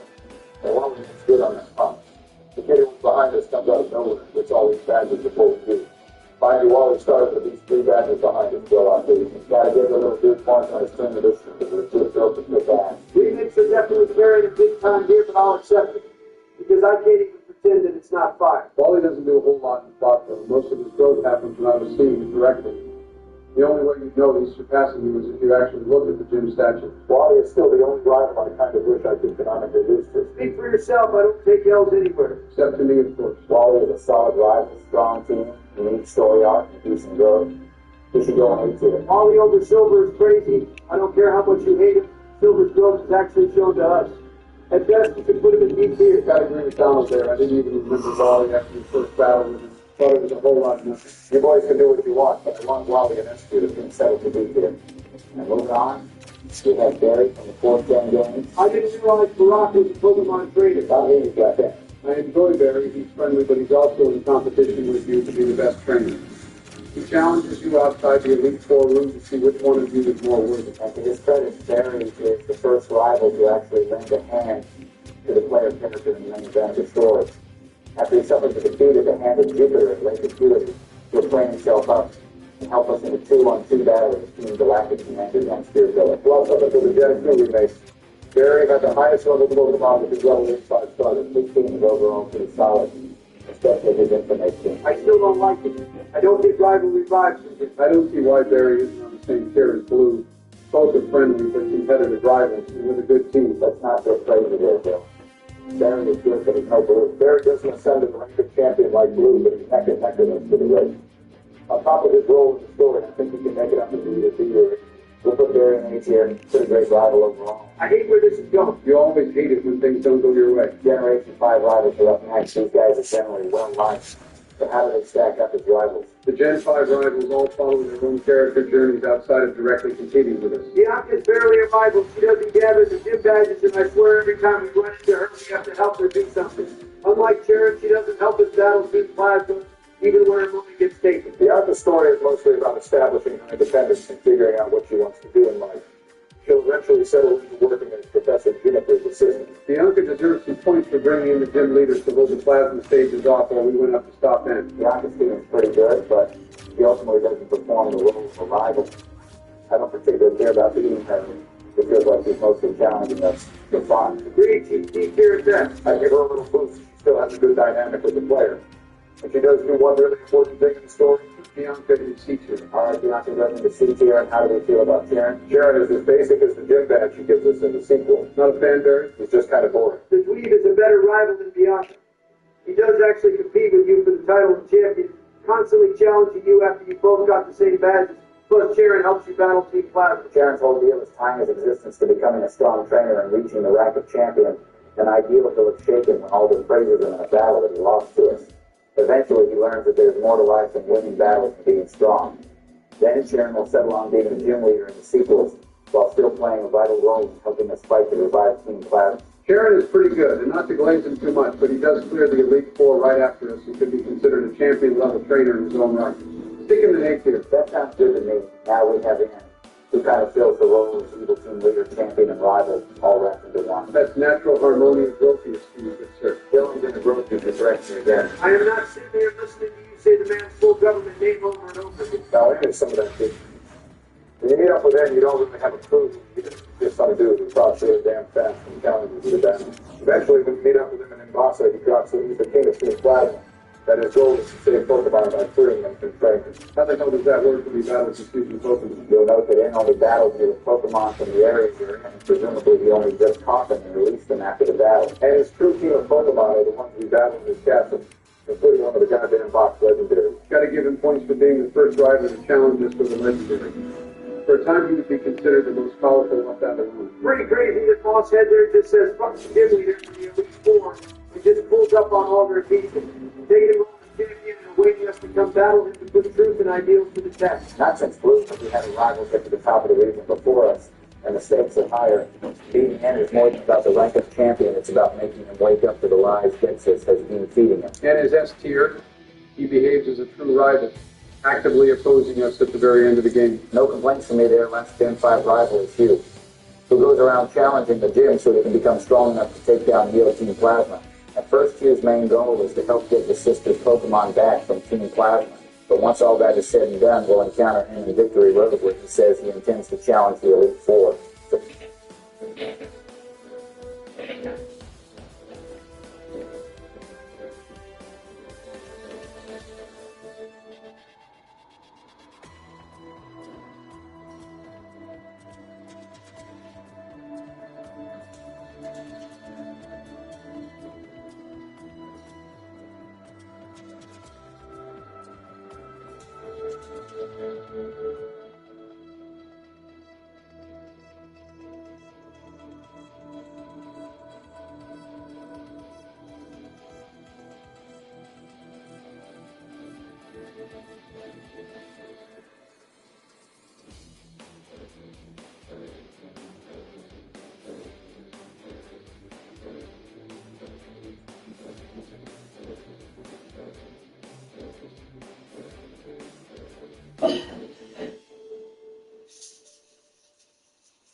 So he is ultimately in competition with us at the end. And I'd expect that Drew has a pretty central role in the story, being at the suspension of Steve Plasma means the battle from alongside us a lot. I respect the guy who wanted to still keep Plasma blood to get his sister's medical alone back. We'll go through an 8 year if he battles it to keep our skills up. He's passionate about taking down Team Plasma. Plus, we get a personal goal on top of competing with him. Time for a massive step down. Don't be kidding. The 6th gen rivals are off. Come on, guys. They're not that bad. Joe, name the short one and the fat one right now. Oh, I don't remember that name. Well, hell, I couldn't have told you that even if I were 40 years younger. They're going straight into M2. I'm not even going to bother spending much time on these kids. I mean, just look at this final battle. Why does he have a talent playing with flame bodies? You're talking about the talent game like this ruthless sporting a single move that defeats the Pokemon. Making them confused. What the hell was the point of this? Why do his Pokemon lack full moveset? Colonel Coltrane was wanting to be a dancer, which is why all his Pokemon have dance-related moves. Still doesn't explain why he's missing the move slot from 2 of his Pokemon. That's 3-on-1. At least Trevor has a fully built team of 3, still insanely boring. What was he here for again? He wants to fill out the deck. So he's a more boring version of Brendan than me. Put him in the other one and have Kieran move on. Alright, now we have Sean. Does she even have a goal of any kind? Not really. She kind of just vibes. I think she was supposed to be a love interest or something, but I don't know. Sean is kind of just there until she isn't anymore. Next year, moving on to Callum and Serena. Fine by me. Her team is mid too. Callum and Serena basically boil down to, do you want a boy she supply one or the girl one? At least they have proper battle teams. Yeah, setting aside that half their team only has 3 moves for no real reason. What the hell was up with the 6th gen games and giving boss trainers incomplete team building? For what it's worth, they do challenge you under the pretense of seeing who the better Vancover trainer is. It just kind of doesn't feel like it's worth anything. Do they even get the gym badges? They talk about battling by Moon and Grant, but I don't think they're in contention with us for the champion spot. They have intention of going to challenge the Elite 4, taking a shot at that. But Serena and Callum and Dean here, they're better than the other 3, but still do that. They got way too ambitious trying to fit 4 goddamn characters into our circle. Well, thankfully they cut back to Generation 7 with Summer now. Now how I like what it is, he fits the laid-back vibes of the lower region. He doesn't mind losing at all. Even the happy-go-lucky Barry can get a little pressed when he beats. I can't get serious with a dude who's always smiling after I've throttled him. It's no fun. Is that why you always antagonize Joe? Don't give the game away for Rob. We know how ruthless the Gladiator and then gets insulted. He mostly just lets it roll off him. In general, how wants to enjoy battle, hates him when he's in a battle he can't afford to lose. That lines up with the fact that if you do lose to how the game will continue on, you won't black out when you defeat. Further supporting that the battles are how long serious. Of course, as things with loosening in King's Skull and the Ether Foundation get more serious, Hal starts to doubt himself. So he puts a pause on his island challenge to train with Hal. In Ultra Sun and Moon, it said that Hala and Hal had an all-out battle that Hal won. At the end of Sun and Moon, Hal battles for real to see which one of you will be the first Alumon champion. In Ultra Sun and Ultra Moon, Hal will be your first challenger instead of Professor Blue. It's a reverse of the situation with Blue. Now that I think about it. You make it to the champion seat first, and our rival tries to be thrown. I like that Ultra Sun and Moon made that change. His team is nice too. Honestly, his right shoe is a tough one. I'm not a fan, but I like that he actually locks in towards the end. We're going to put Hal into A tier and move on to Gladiator. This dude poses like he was dragged right out of JoJo. Gladiator is the total opposite of Hal. Always serious about battling. He's kind of an asshole who wants to begin. Unlike Silver, though, he cares about his Pokemon, especially his Metacon. Got to give one of my fellow businessmen his props. Gladiator will take over the Ether Foundation after the cycle, but attracts above steps down and leaves the lower. Gladiator is tough at first, but warms up to him. He's a competitive rival who challenges us for champion and has a good place in the story, sticking in the nature. Now we've got the 3 rivals of the Valley region. Let's start with the Bees. Now we've got a proper asshole who want to beat. Bees' first appearance, he seemed to about being endorsed by Chairman Rose, while we were only picked by the young. The hell you mean only? We were endorsed by the undefeated champion. Of course, it's like Silver. Bees goes whenever you spank him, he'll start saying he wasn't really trying and how he let us win. I do kind of feel bad for the guy when he gets booted from the gym challenge after what happens and so on top. Speak for yourself. I was laughing to death. Despite being booted, Bees still pulls out the Clemson Stadium to trash the finals to attempt to settle the score with us. Also, we should mention that Beat is one of the few rival characters to battle and defeat another rival. His apparently crushing victory against Hop prompted him to take battling more seriously. Beat will still get a draft seat and then he'll go back to become the fairy type gym leader. In the following rematches, Beat will say he enjoys his battles with us even if he loses. good to see him warm up. Speed has a decent fairy-type team, which is one of the best types. And even when he gets booted, he comes back to battle us, proving that his beef with the player character runs deep and goes beyond the gym channel. A good rider. Let's put him in B tier and rank mine. I swear to God, people only like this so much because he's a good shot to it. Not to mention Marty is associated with the most pointless and worst evil team in the entire series. Why the hell does Team Yell even exist? You're like a way to see your team's goal without any of the drift. I think she has a decent motivation wanting to breathe new life in this fight. You need this. The damn city is a straight line. Marnie, just like me, will take over as the gym leader representative during champion tournaments. I'm not going to lie, I don't think Marnie's on. You have no personality. Just here to swat this year. I swear she has no place in the story. She doesn't even interact with you or Pop. I'm feeling it. I don't care either way. What about you? Marnie at least competes with us to become champion. Put her in the C tier. C tier it is, and I was in Pop. I think you mean how part two. They're not the same characters, bro. They use the same animation. Pokemon development issues is leading enough to big Pop. He got a bad reputation early on, probably due to his association with Sword and Shield's controversial decision to kill the game. But he's easily the best rider in the game. When Beach crushes him, Pop starts feeling the pressure of following Leon's footsteps, and feeling losing so much makes his brother look weak. You'll notice Pop changing his team around after he loses the game. He even temporarily drops his trusted Willis over the ball. He points to Hop. The other website you love was Wix. For your words, create your brand, your opportunity, your experience. Feel the vibe? Run with it. From here with the way to gotta have it. Make every detail yours. Bring out what's not. Remove what's not. Crystallized it. Despite being another typical friendly rival, you can see him getting upset when you beat him in the Champion Cup.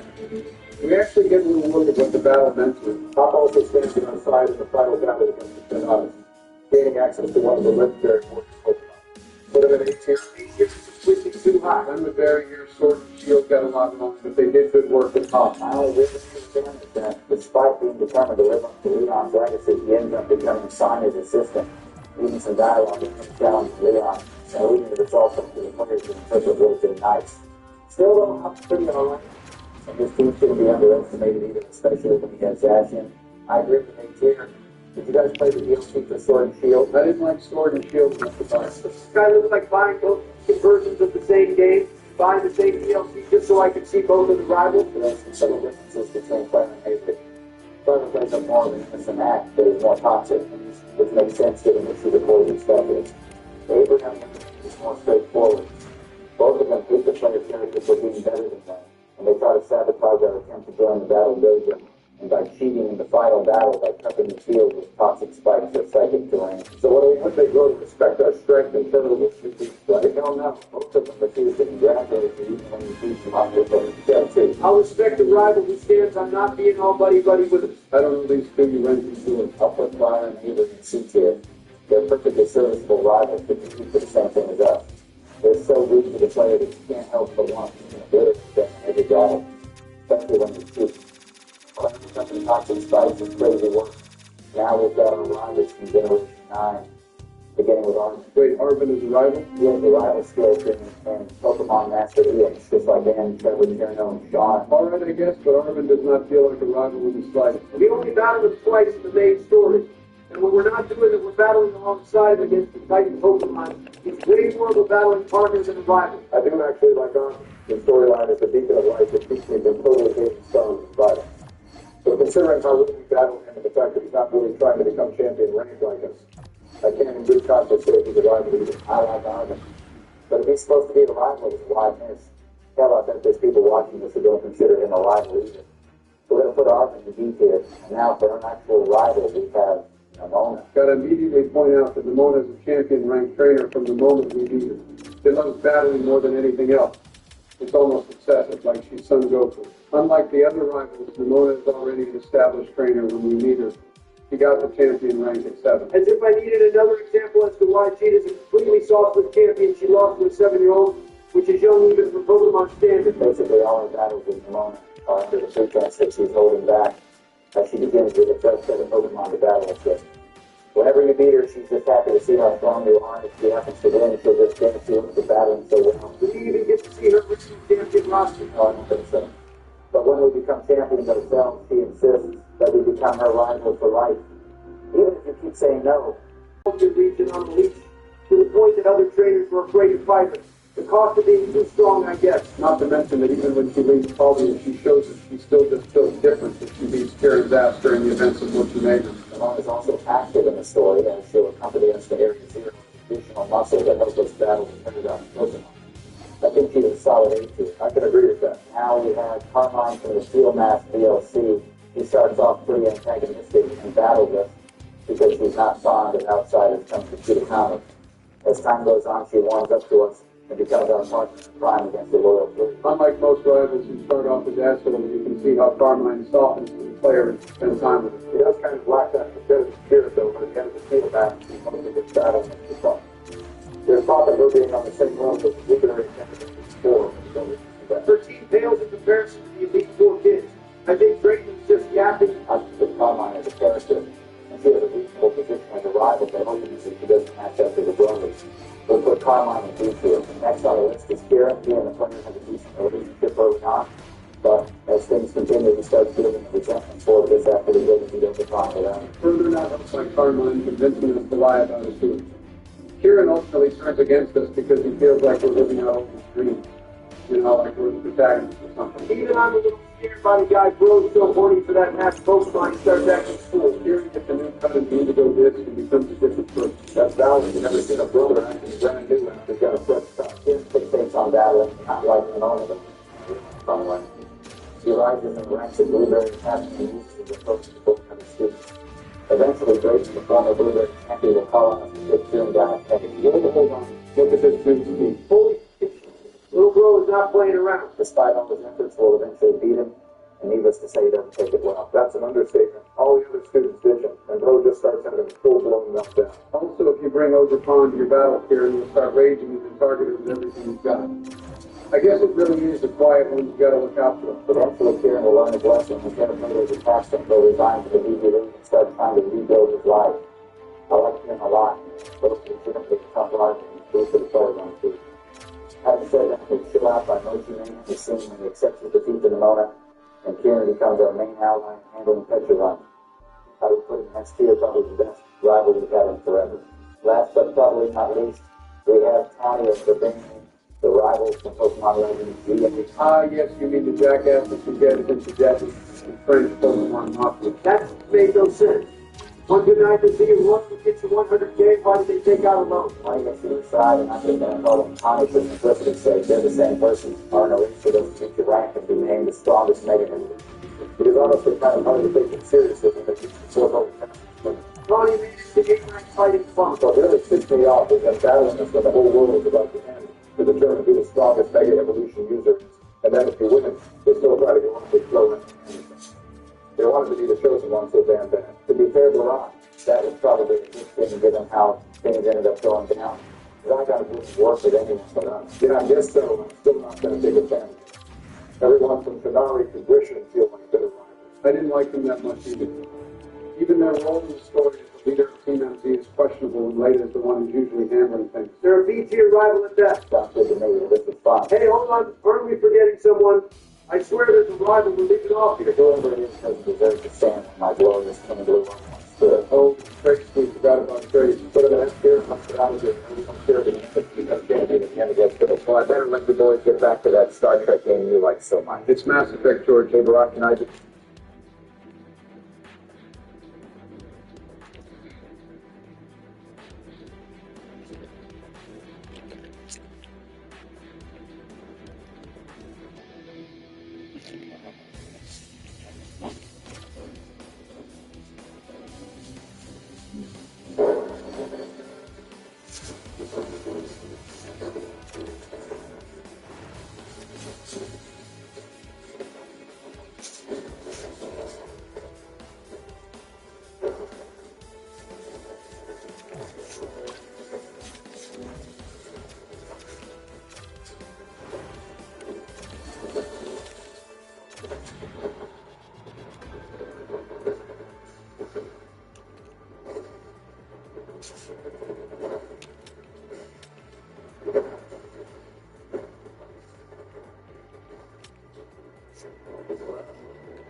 I needed that fast. I filled out a quick application, got approved, and walked out with money. It was that simple. And we say yes when others say no.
Separating your laundry because you're worried about color bleed? With South Color Catcher, you can wash everything together. Each team is formulated to lock in blue sky and prevent color transfer. And the laundry demand South Color Catcher. That's Steve Johnson.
It's just all the points. We're not just a company, we're trying to make hockey more enjoyable. Even if it's just one person, I want to make them enjoy hockey and improve them in the sport and make it more accessible.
William takes care of everything.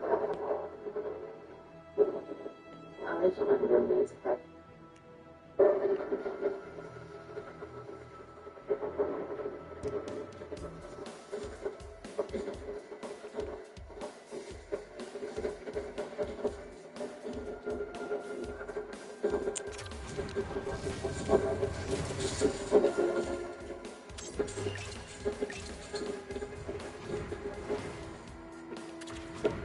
Step up and be the hero. Puck dumped in. Abbotsford's got a hold of it against the wall. Exploring options here inside the defensive zone. Cuts into the paint. Oh, high! What a wonder stop by Portillo. From the slot, shot, stones it in front. There's the whistle as the goalie hangs on. A lot on the line here in this offensive zone faceoff. Saskatchewan's worth the draw there on the attack. And the traffic jam in front blocks the shot. Here's the chance! They score and win it in overtime!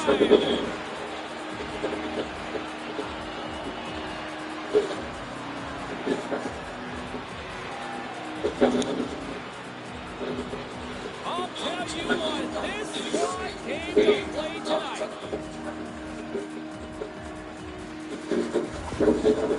You've been a fisher in big moments, and you've fallen in big moments. What does a moment like this mean here? Well, I mean, your opponent has given you everything they had, so it's showing respect for your opponent in that handshake line. Sometimes it's just a look in the eye, sometimes it's a pat on the shoulder, and sometimes it's nothing. You gotta do it. It's part of the game.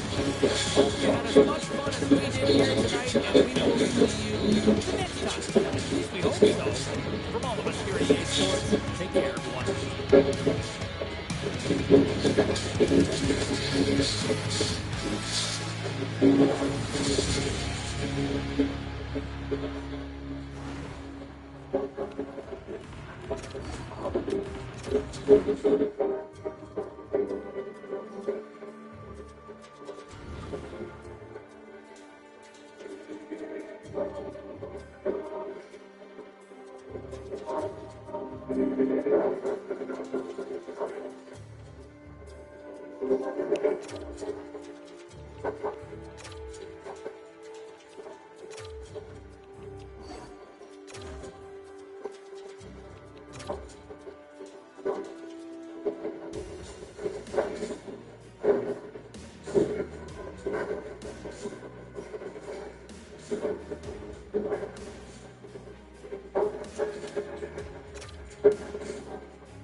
The diaper subscription.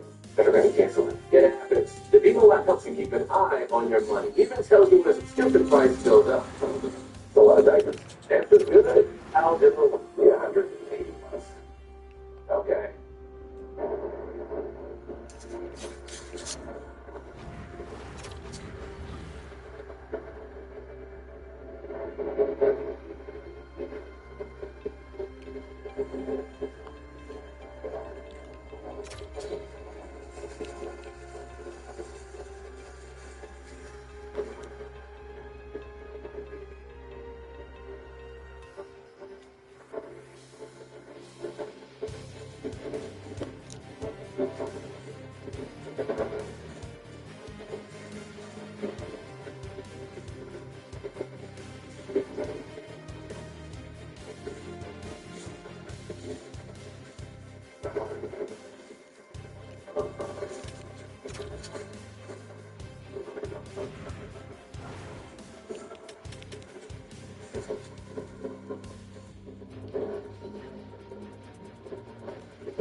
These dishes just aren't getting clean. Problem isn't the machine.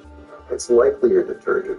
I recommend switching to Cascade Platinum Plus. These new pods have the grease-fighting power of Dawn, easily removing up to 100% of tough stuck-on foods. Love it or your money back.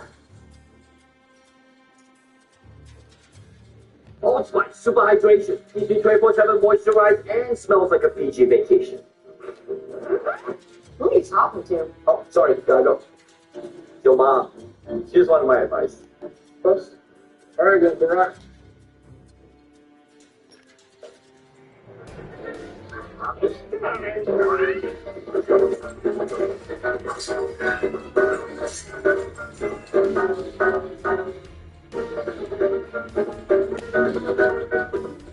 Oh, it's my super hydration. Keeps me 24/7 moisturized and smells like a PG vacation. The top of the morning, top of the morning, top of the Can morning. you please just let a normal intro happen for once? Hey, Donald, guess what? What, Joe? The top of the morning, top of the morning, top of the Final morning. info for you then, Joe. Thank you, Barack. Welcome everyone to episode 5 of the President's Play Pokemon Emerald series. Last time we beat Brawly, took care of the Team Aqua stuff in Slateport. This time we'll be making our way to Mauville City. Unfortunately, I highly doubt we will get all the way to the Watson fight. He's a bit further down the line than anticipated, but I'm guessing we will be able to start off next episode by battling him. Joe, can you explain what you did off screen, please? Yeah, so I went down and battled all the trainers on the beach, and in that soda shack, then I came up here and battled all the people in this room to our left. That's it. Nice, thank you for doing that, Joe. Our team desperately needed some levels, so I'm guessing we can just go right ahead to this house then? I don't know, guys. The sign says the Wondrous Trick House. That seems super sketch to me. Well, let's just see what it is, Joe. All right, well, fuck that. I'm out of here. Pussy. No, Joe, go back in there. Yeah, come on, Joe. It looks interesting. It literally said, I'm being watched. Donald, that is not interesting at all. That is scary. You have zero survival instincts. Joe, for God's sake, it's a frickin' children's game. I think we will be okay. Okay, fine, but what the hell do I do then? Holy shit! I have no survival instincts. Joe, you are literally blind. It should be obvious to any 6-year-old what you need to do right now. Joe, just click on that coffee mug. Oh, wow, how did you know to do that, Maria? Jesus, yeah, I hate to say it, guys, but there's no way Joe is getting us all the way to the gym battle. But that's actually a blessing in disguise, because that just means I get to fight him myself. Holy shit, did you guys see that? Yeah, Joe, they decided to just give this guy the power of teleportation. It's not worth asking questions about. Also, Donald, I know you're clearly just being an ass about it, but I agree it's probably a good thing if you take on the gym next episode, because we haven't gotten a chance to battle one yet. So I'll just do everything we can do before fighting him. Wow, Joe, you went ahead and trained up our team before this episode, and now you're going to spend the majority of this episode just training it up more in preparation for next time. That's pretty noble of you. What can I say? This is a team effort, especially if we're planning on taking us through the bend. Good on you, Joe. Speaking of team effort, did you guys do any more thinking about a possible order type you should add to the team down the line? Yeah, so first off, thank you, viewers, for inputting your opinions about who we should add.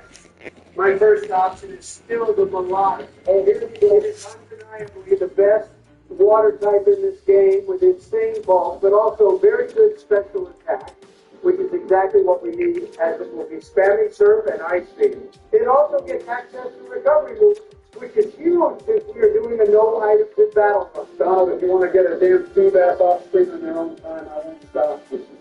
But I certainly will not be stopping on the Call of Duty. One other thing that one genius viewer pointed out is how we can enter T-Bass in the beauty contest in Riverboat City. How fucking hype would it be if we could get our beloved T-Bass to win a beauty contest? Okay, Donald, I can't lie, that would be hilarious. And it would certainly cause for some entertainment, because I'm sure as hell don't know how the contest balls work. And I know for sure you guys don't either. But besides melodic, do you have a backup as your next best option? Well, it's not melodic. I would probably have to go with Sharpedo. Good choice. Its stat spread isn't ideal for Generation 3 water type, but it has very susceptible special attacks at great speed. It also has super high attack, although most of its moves will have to be special. It also has the dark typing, which we are missing, and is very useful throughout the late game. All great points, Donald. I'm glad you clearly thought this one through. I have my opinion as well, but Joe, would you like to go? Sure, yeah, it looks like I'm just spamming A for the next minute anyway, so I still think this task is our best option. The water ground typing is phenomenal, as illustrated by how broken the Pokemon Swampert is. It also never gets any love. I have personally never used him in a Pokemon. But come on, look how sweet he is. We also have a lot of great nickname ideas for him in the comments, and I would love to honor those people who respect young ladies. Joe, Windpack is shit. We're not using it. No, you are shit, Donald.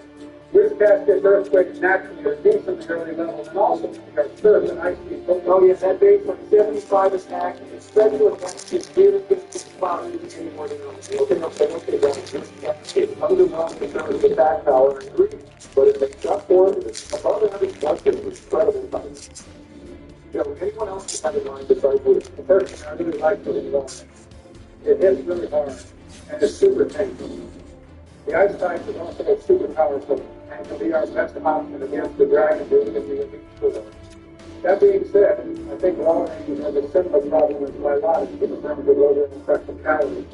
It's just available to range. Okay, well, let me just say, I'm very proud of the options you guys have chosen as your two preferred water types.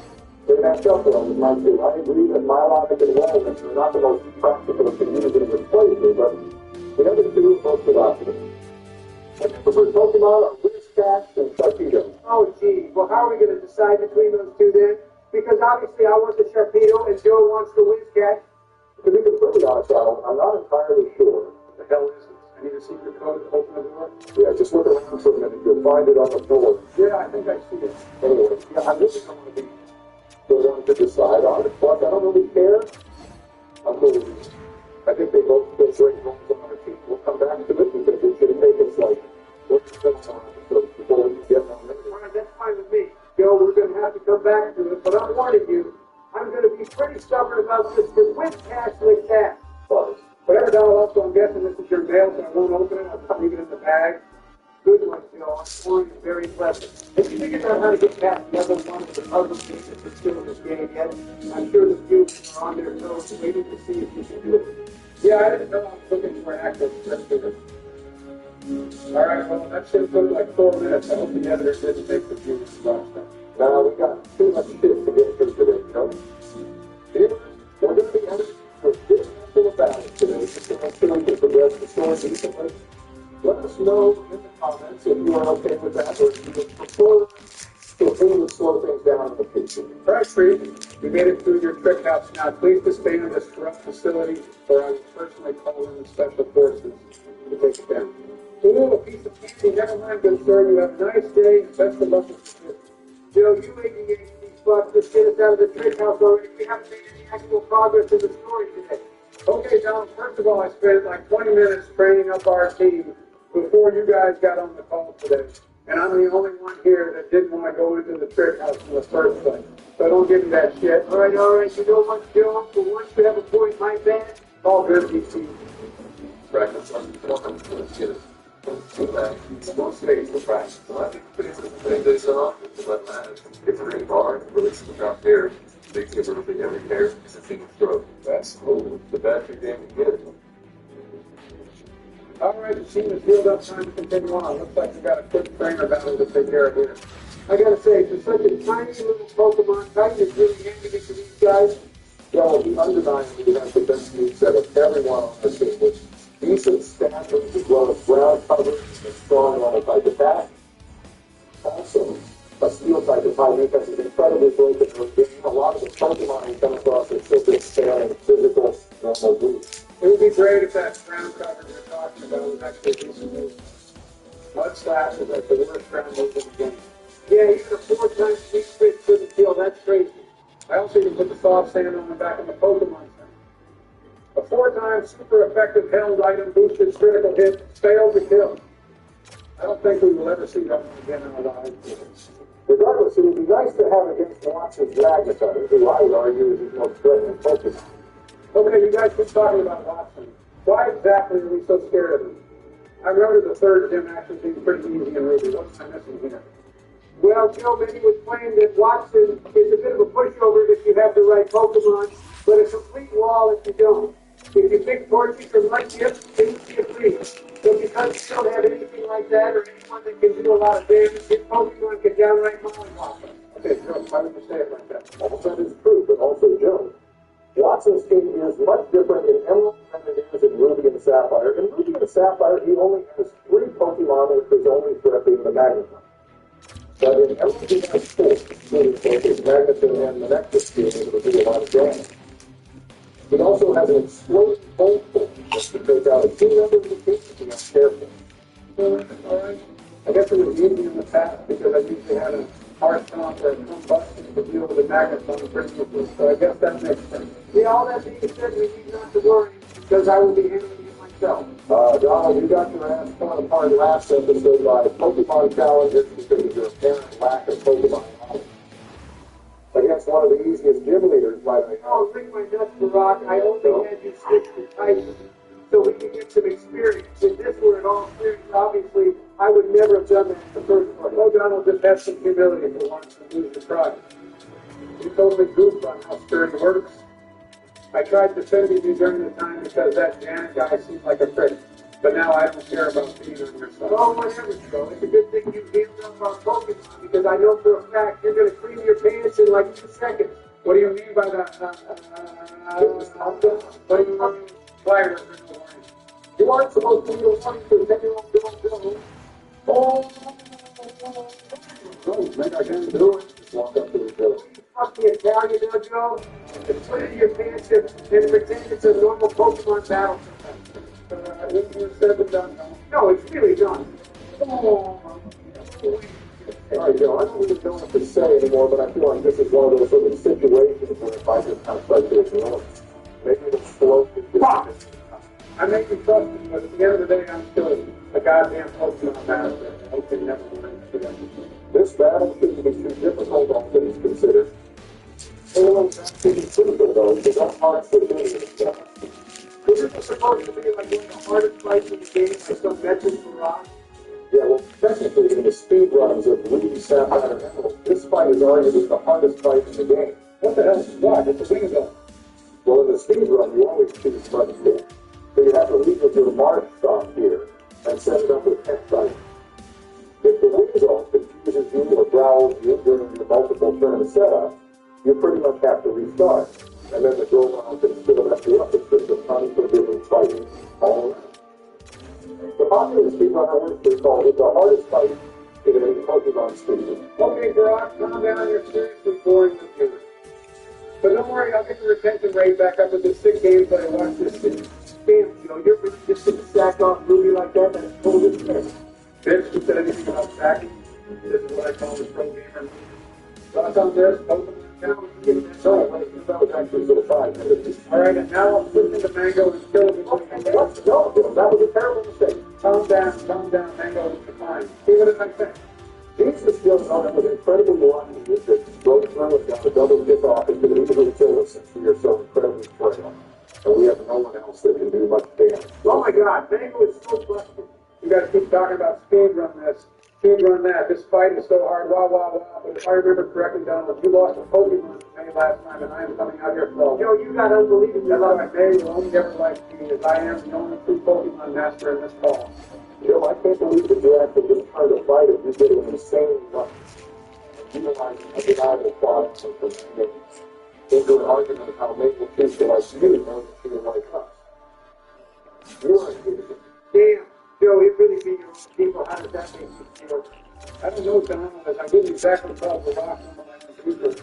Joe, your mother. All right, you know what? That's fine. I went off on you. Oh. And in return, I can tolerate a possibly racist comment this time around. Good job defeating Mexico, too. Can't say I'm not disappointed, Barack. I was about to go tell Melania to heat up the popcorn and turn on the speaker. Yes, for me, you shouldn't have made. I'm sorry I'm empty-handed. I never actually used the item finder that much.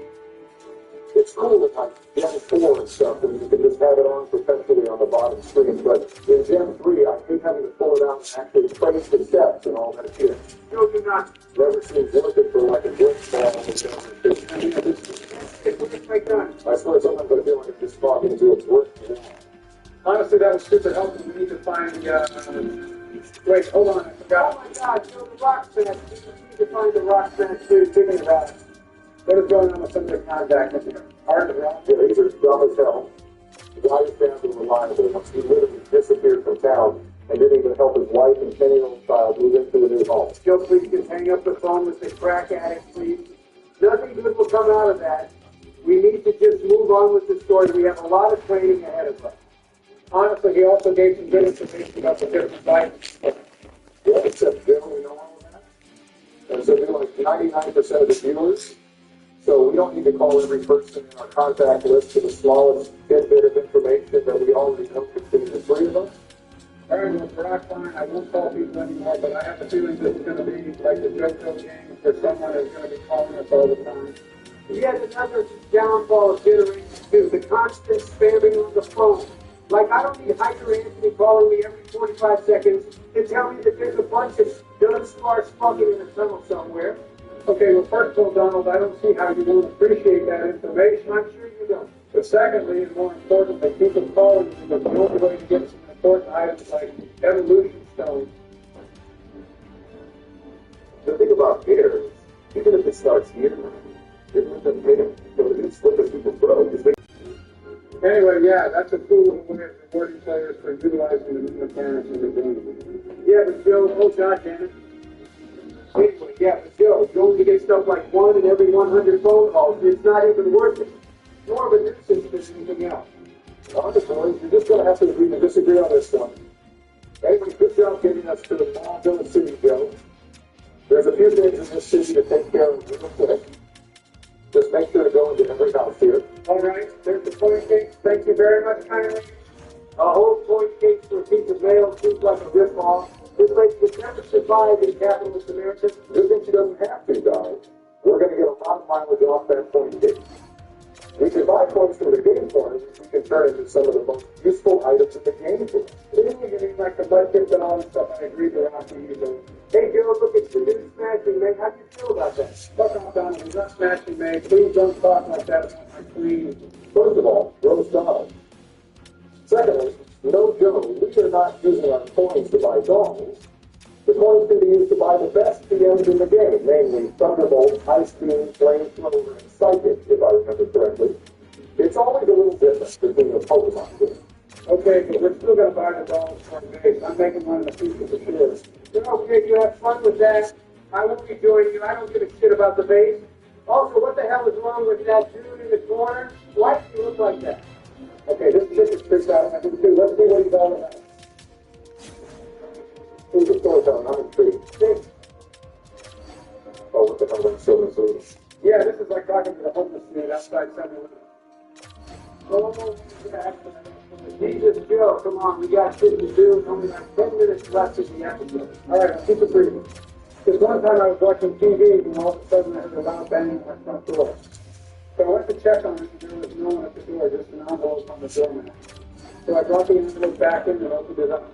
Inside, there was a letter signed off by a Joe Biden. Okay, that's actually a little tricky. Joe, what did it say, Joe? It said, Joseph, my boy, one day you will be the President of the United States, and you will be one of the best presidents the world has ever seen. I'll allow it, but you will make one grave mistake. And I have traveled back to my own self to prevent that from happening. Even if that changes the future as I know it, even if it means the death of this version of me. Joe, for God's sake, what was that mistake? I need to know. Seriously, Joe, I'm on the edge of my seat. It said, whatever you do, do not, and I repeat, do not what? buy the chocolate chip ice cream from the girls. Oh, fuck you, Joe. And so that's when I realized it was clearly just a prank. There's no way me buying ice cream from Girl Scouts was going to have such an impact on my life. But I need to travel back in time to stop myself from doing so. So I threw away the letter and continued watching TV. All right, yes, I'm giving it all today. That was honestly pretty upsetting. Did that actually happen? Yeah, pretty crazy story for sure. It seems like this guy is all right, well, what the fuck? Never mind, I guess. I think he missed the point of the story. Yeah, well, that's what you get for telling a story to a homeless guy, Joe. Or he just really didn't care and wants to forget all about it, similar to me right now. All right, well, fuck you guys too then. What's up with this place? This is the bike shop. And this guy will give you either the mock bike or the acro bike. I suggest the acro bike for the smoother ride, and you can even do tricks. You don't pick a Mac bike if you're not a pussy. You can go like a gazillion miles per hour. No big acro bike that's so silly you have that. Mock bike, acro bike. Acro. Okay, I'm taking the mock bike. Only because that Steven guy told me to, not because of your Donald. Whatever, I didn't even actually care. I just said that one because Barack wanted the acro bike. Donald, you are a D1 hater. I hope you know that. Because Barack, I bet your husband Michael would take the Mac bike instead of some sparkly little acro bike. I want Michelle to get on the back of my acro bike and be impressed by the tricks I can do. Something Melania.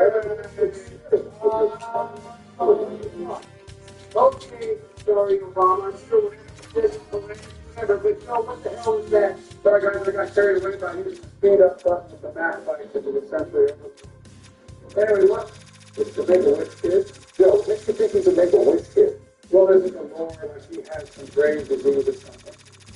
And his very first encounter as a wrong, I thought that was him, like having a wish come true. And I thought you really, but this kid has appeared to be a Make-A-Wish. A little bit point, DC. Holy shit, he's doing unbelievable. My Make-A-Wish is that somebody thinks the top one. What's up, fucker? Still running around? Oh my god, they're strong. Please catch this one, you guys. Oh, great. You see what you did, Obama? Then once again, get your corrupted ass out of this call.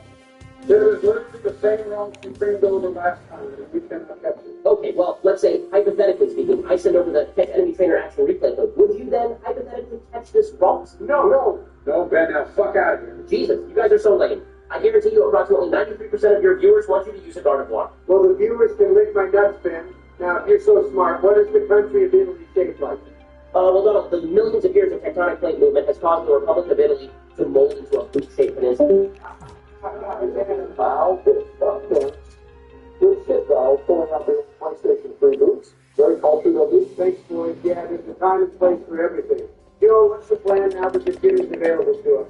Well, I'm going to finish up talking to soccer here, and then I think I'm going to go take on all the trainers to the left of us and clear out that whole area. I just want to make sure we have enough training to safely take on the gym next episode without having to cut out too much from our viewers. Let's also give some time to tell the viewers about the new nickname thing we were talking about. Oh, right. Good point, Joe. I'm going to tell them. 24/7 on the bottom breath. Shuffle and spike. Random prices. To perfection. Okay, so basically, guys, we've gotten so many good nicknames from you guys that we've decided to adjust how we're doing the whole viewer submitted nickname, our Pokemon thing.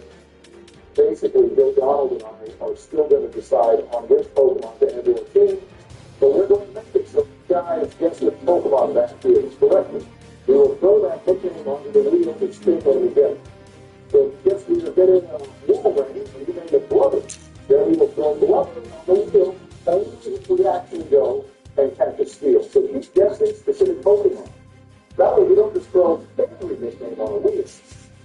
It would make sense if the nickname Wizard, which was originally meant for the Wizcat, gets thrown onto the wheel for a fly on or something. I hope that makes sense. Yeah, great job, Rock. That was well said.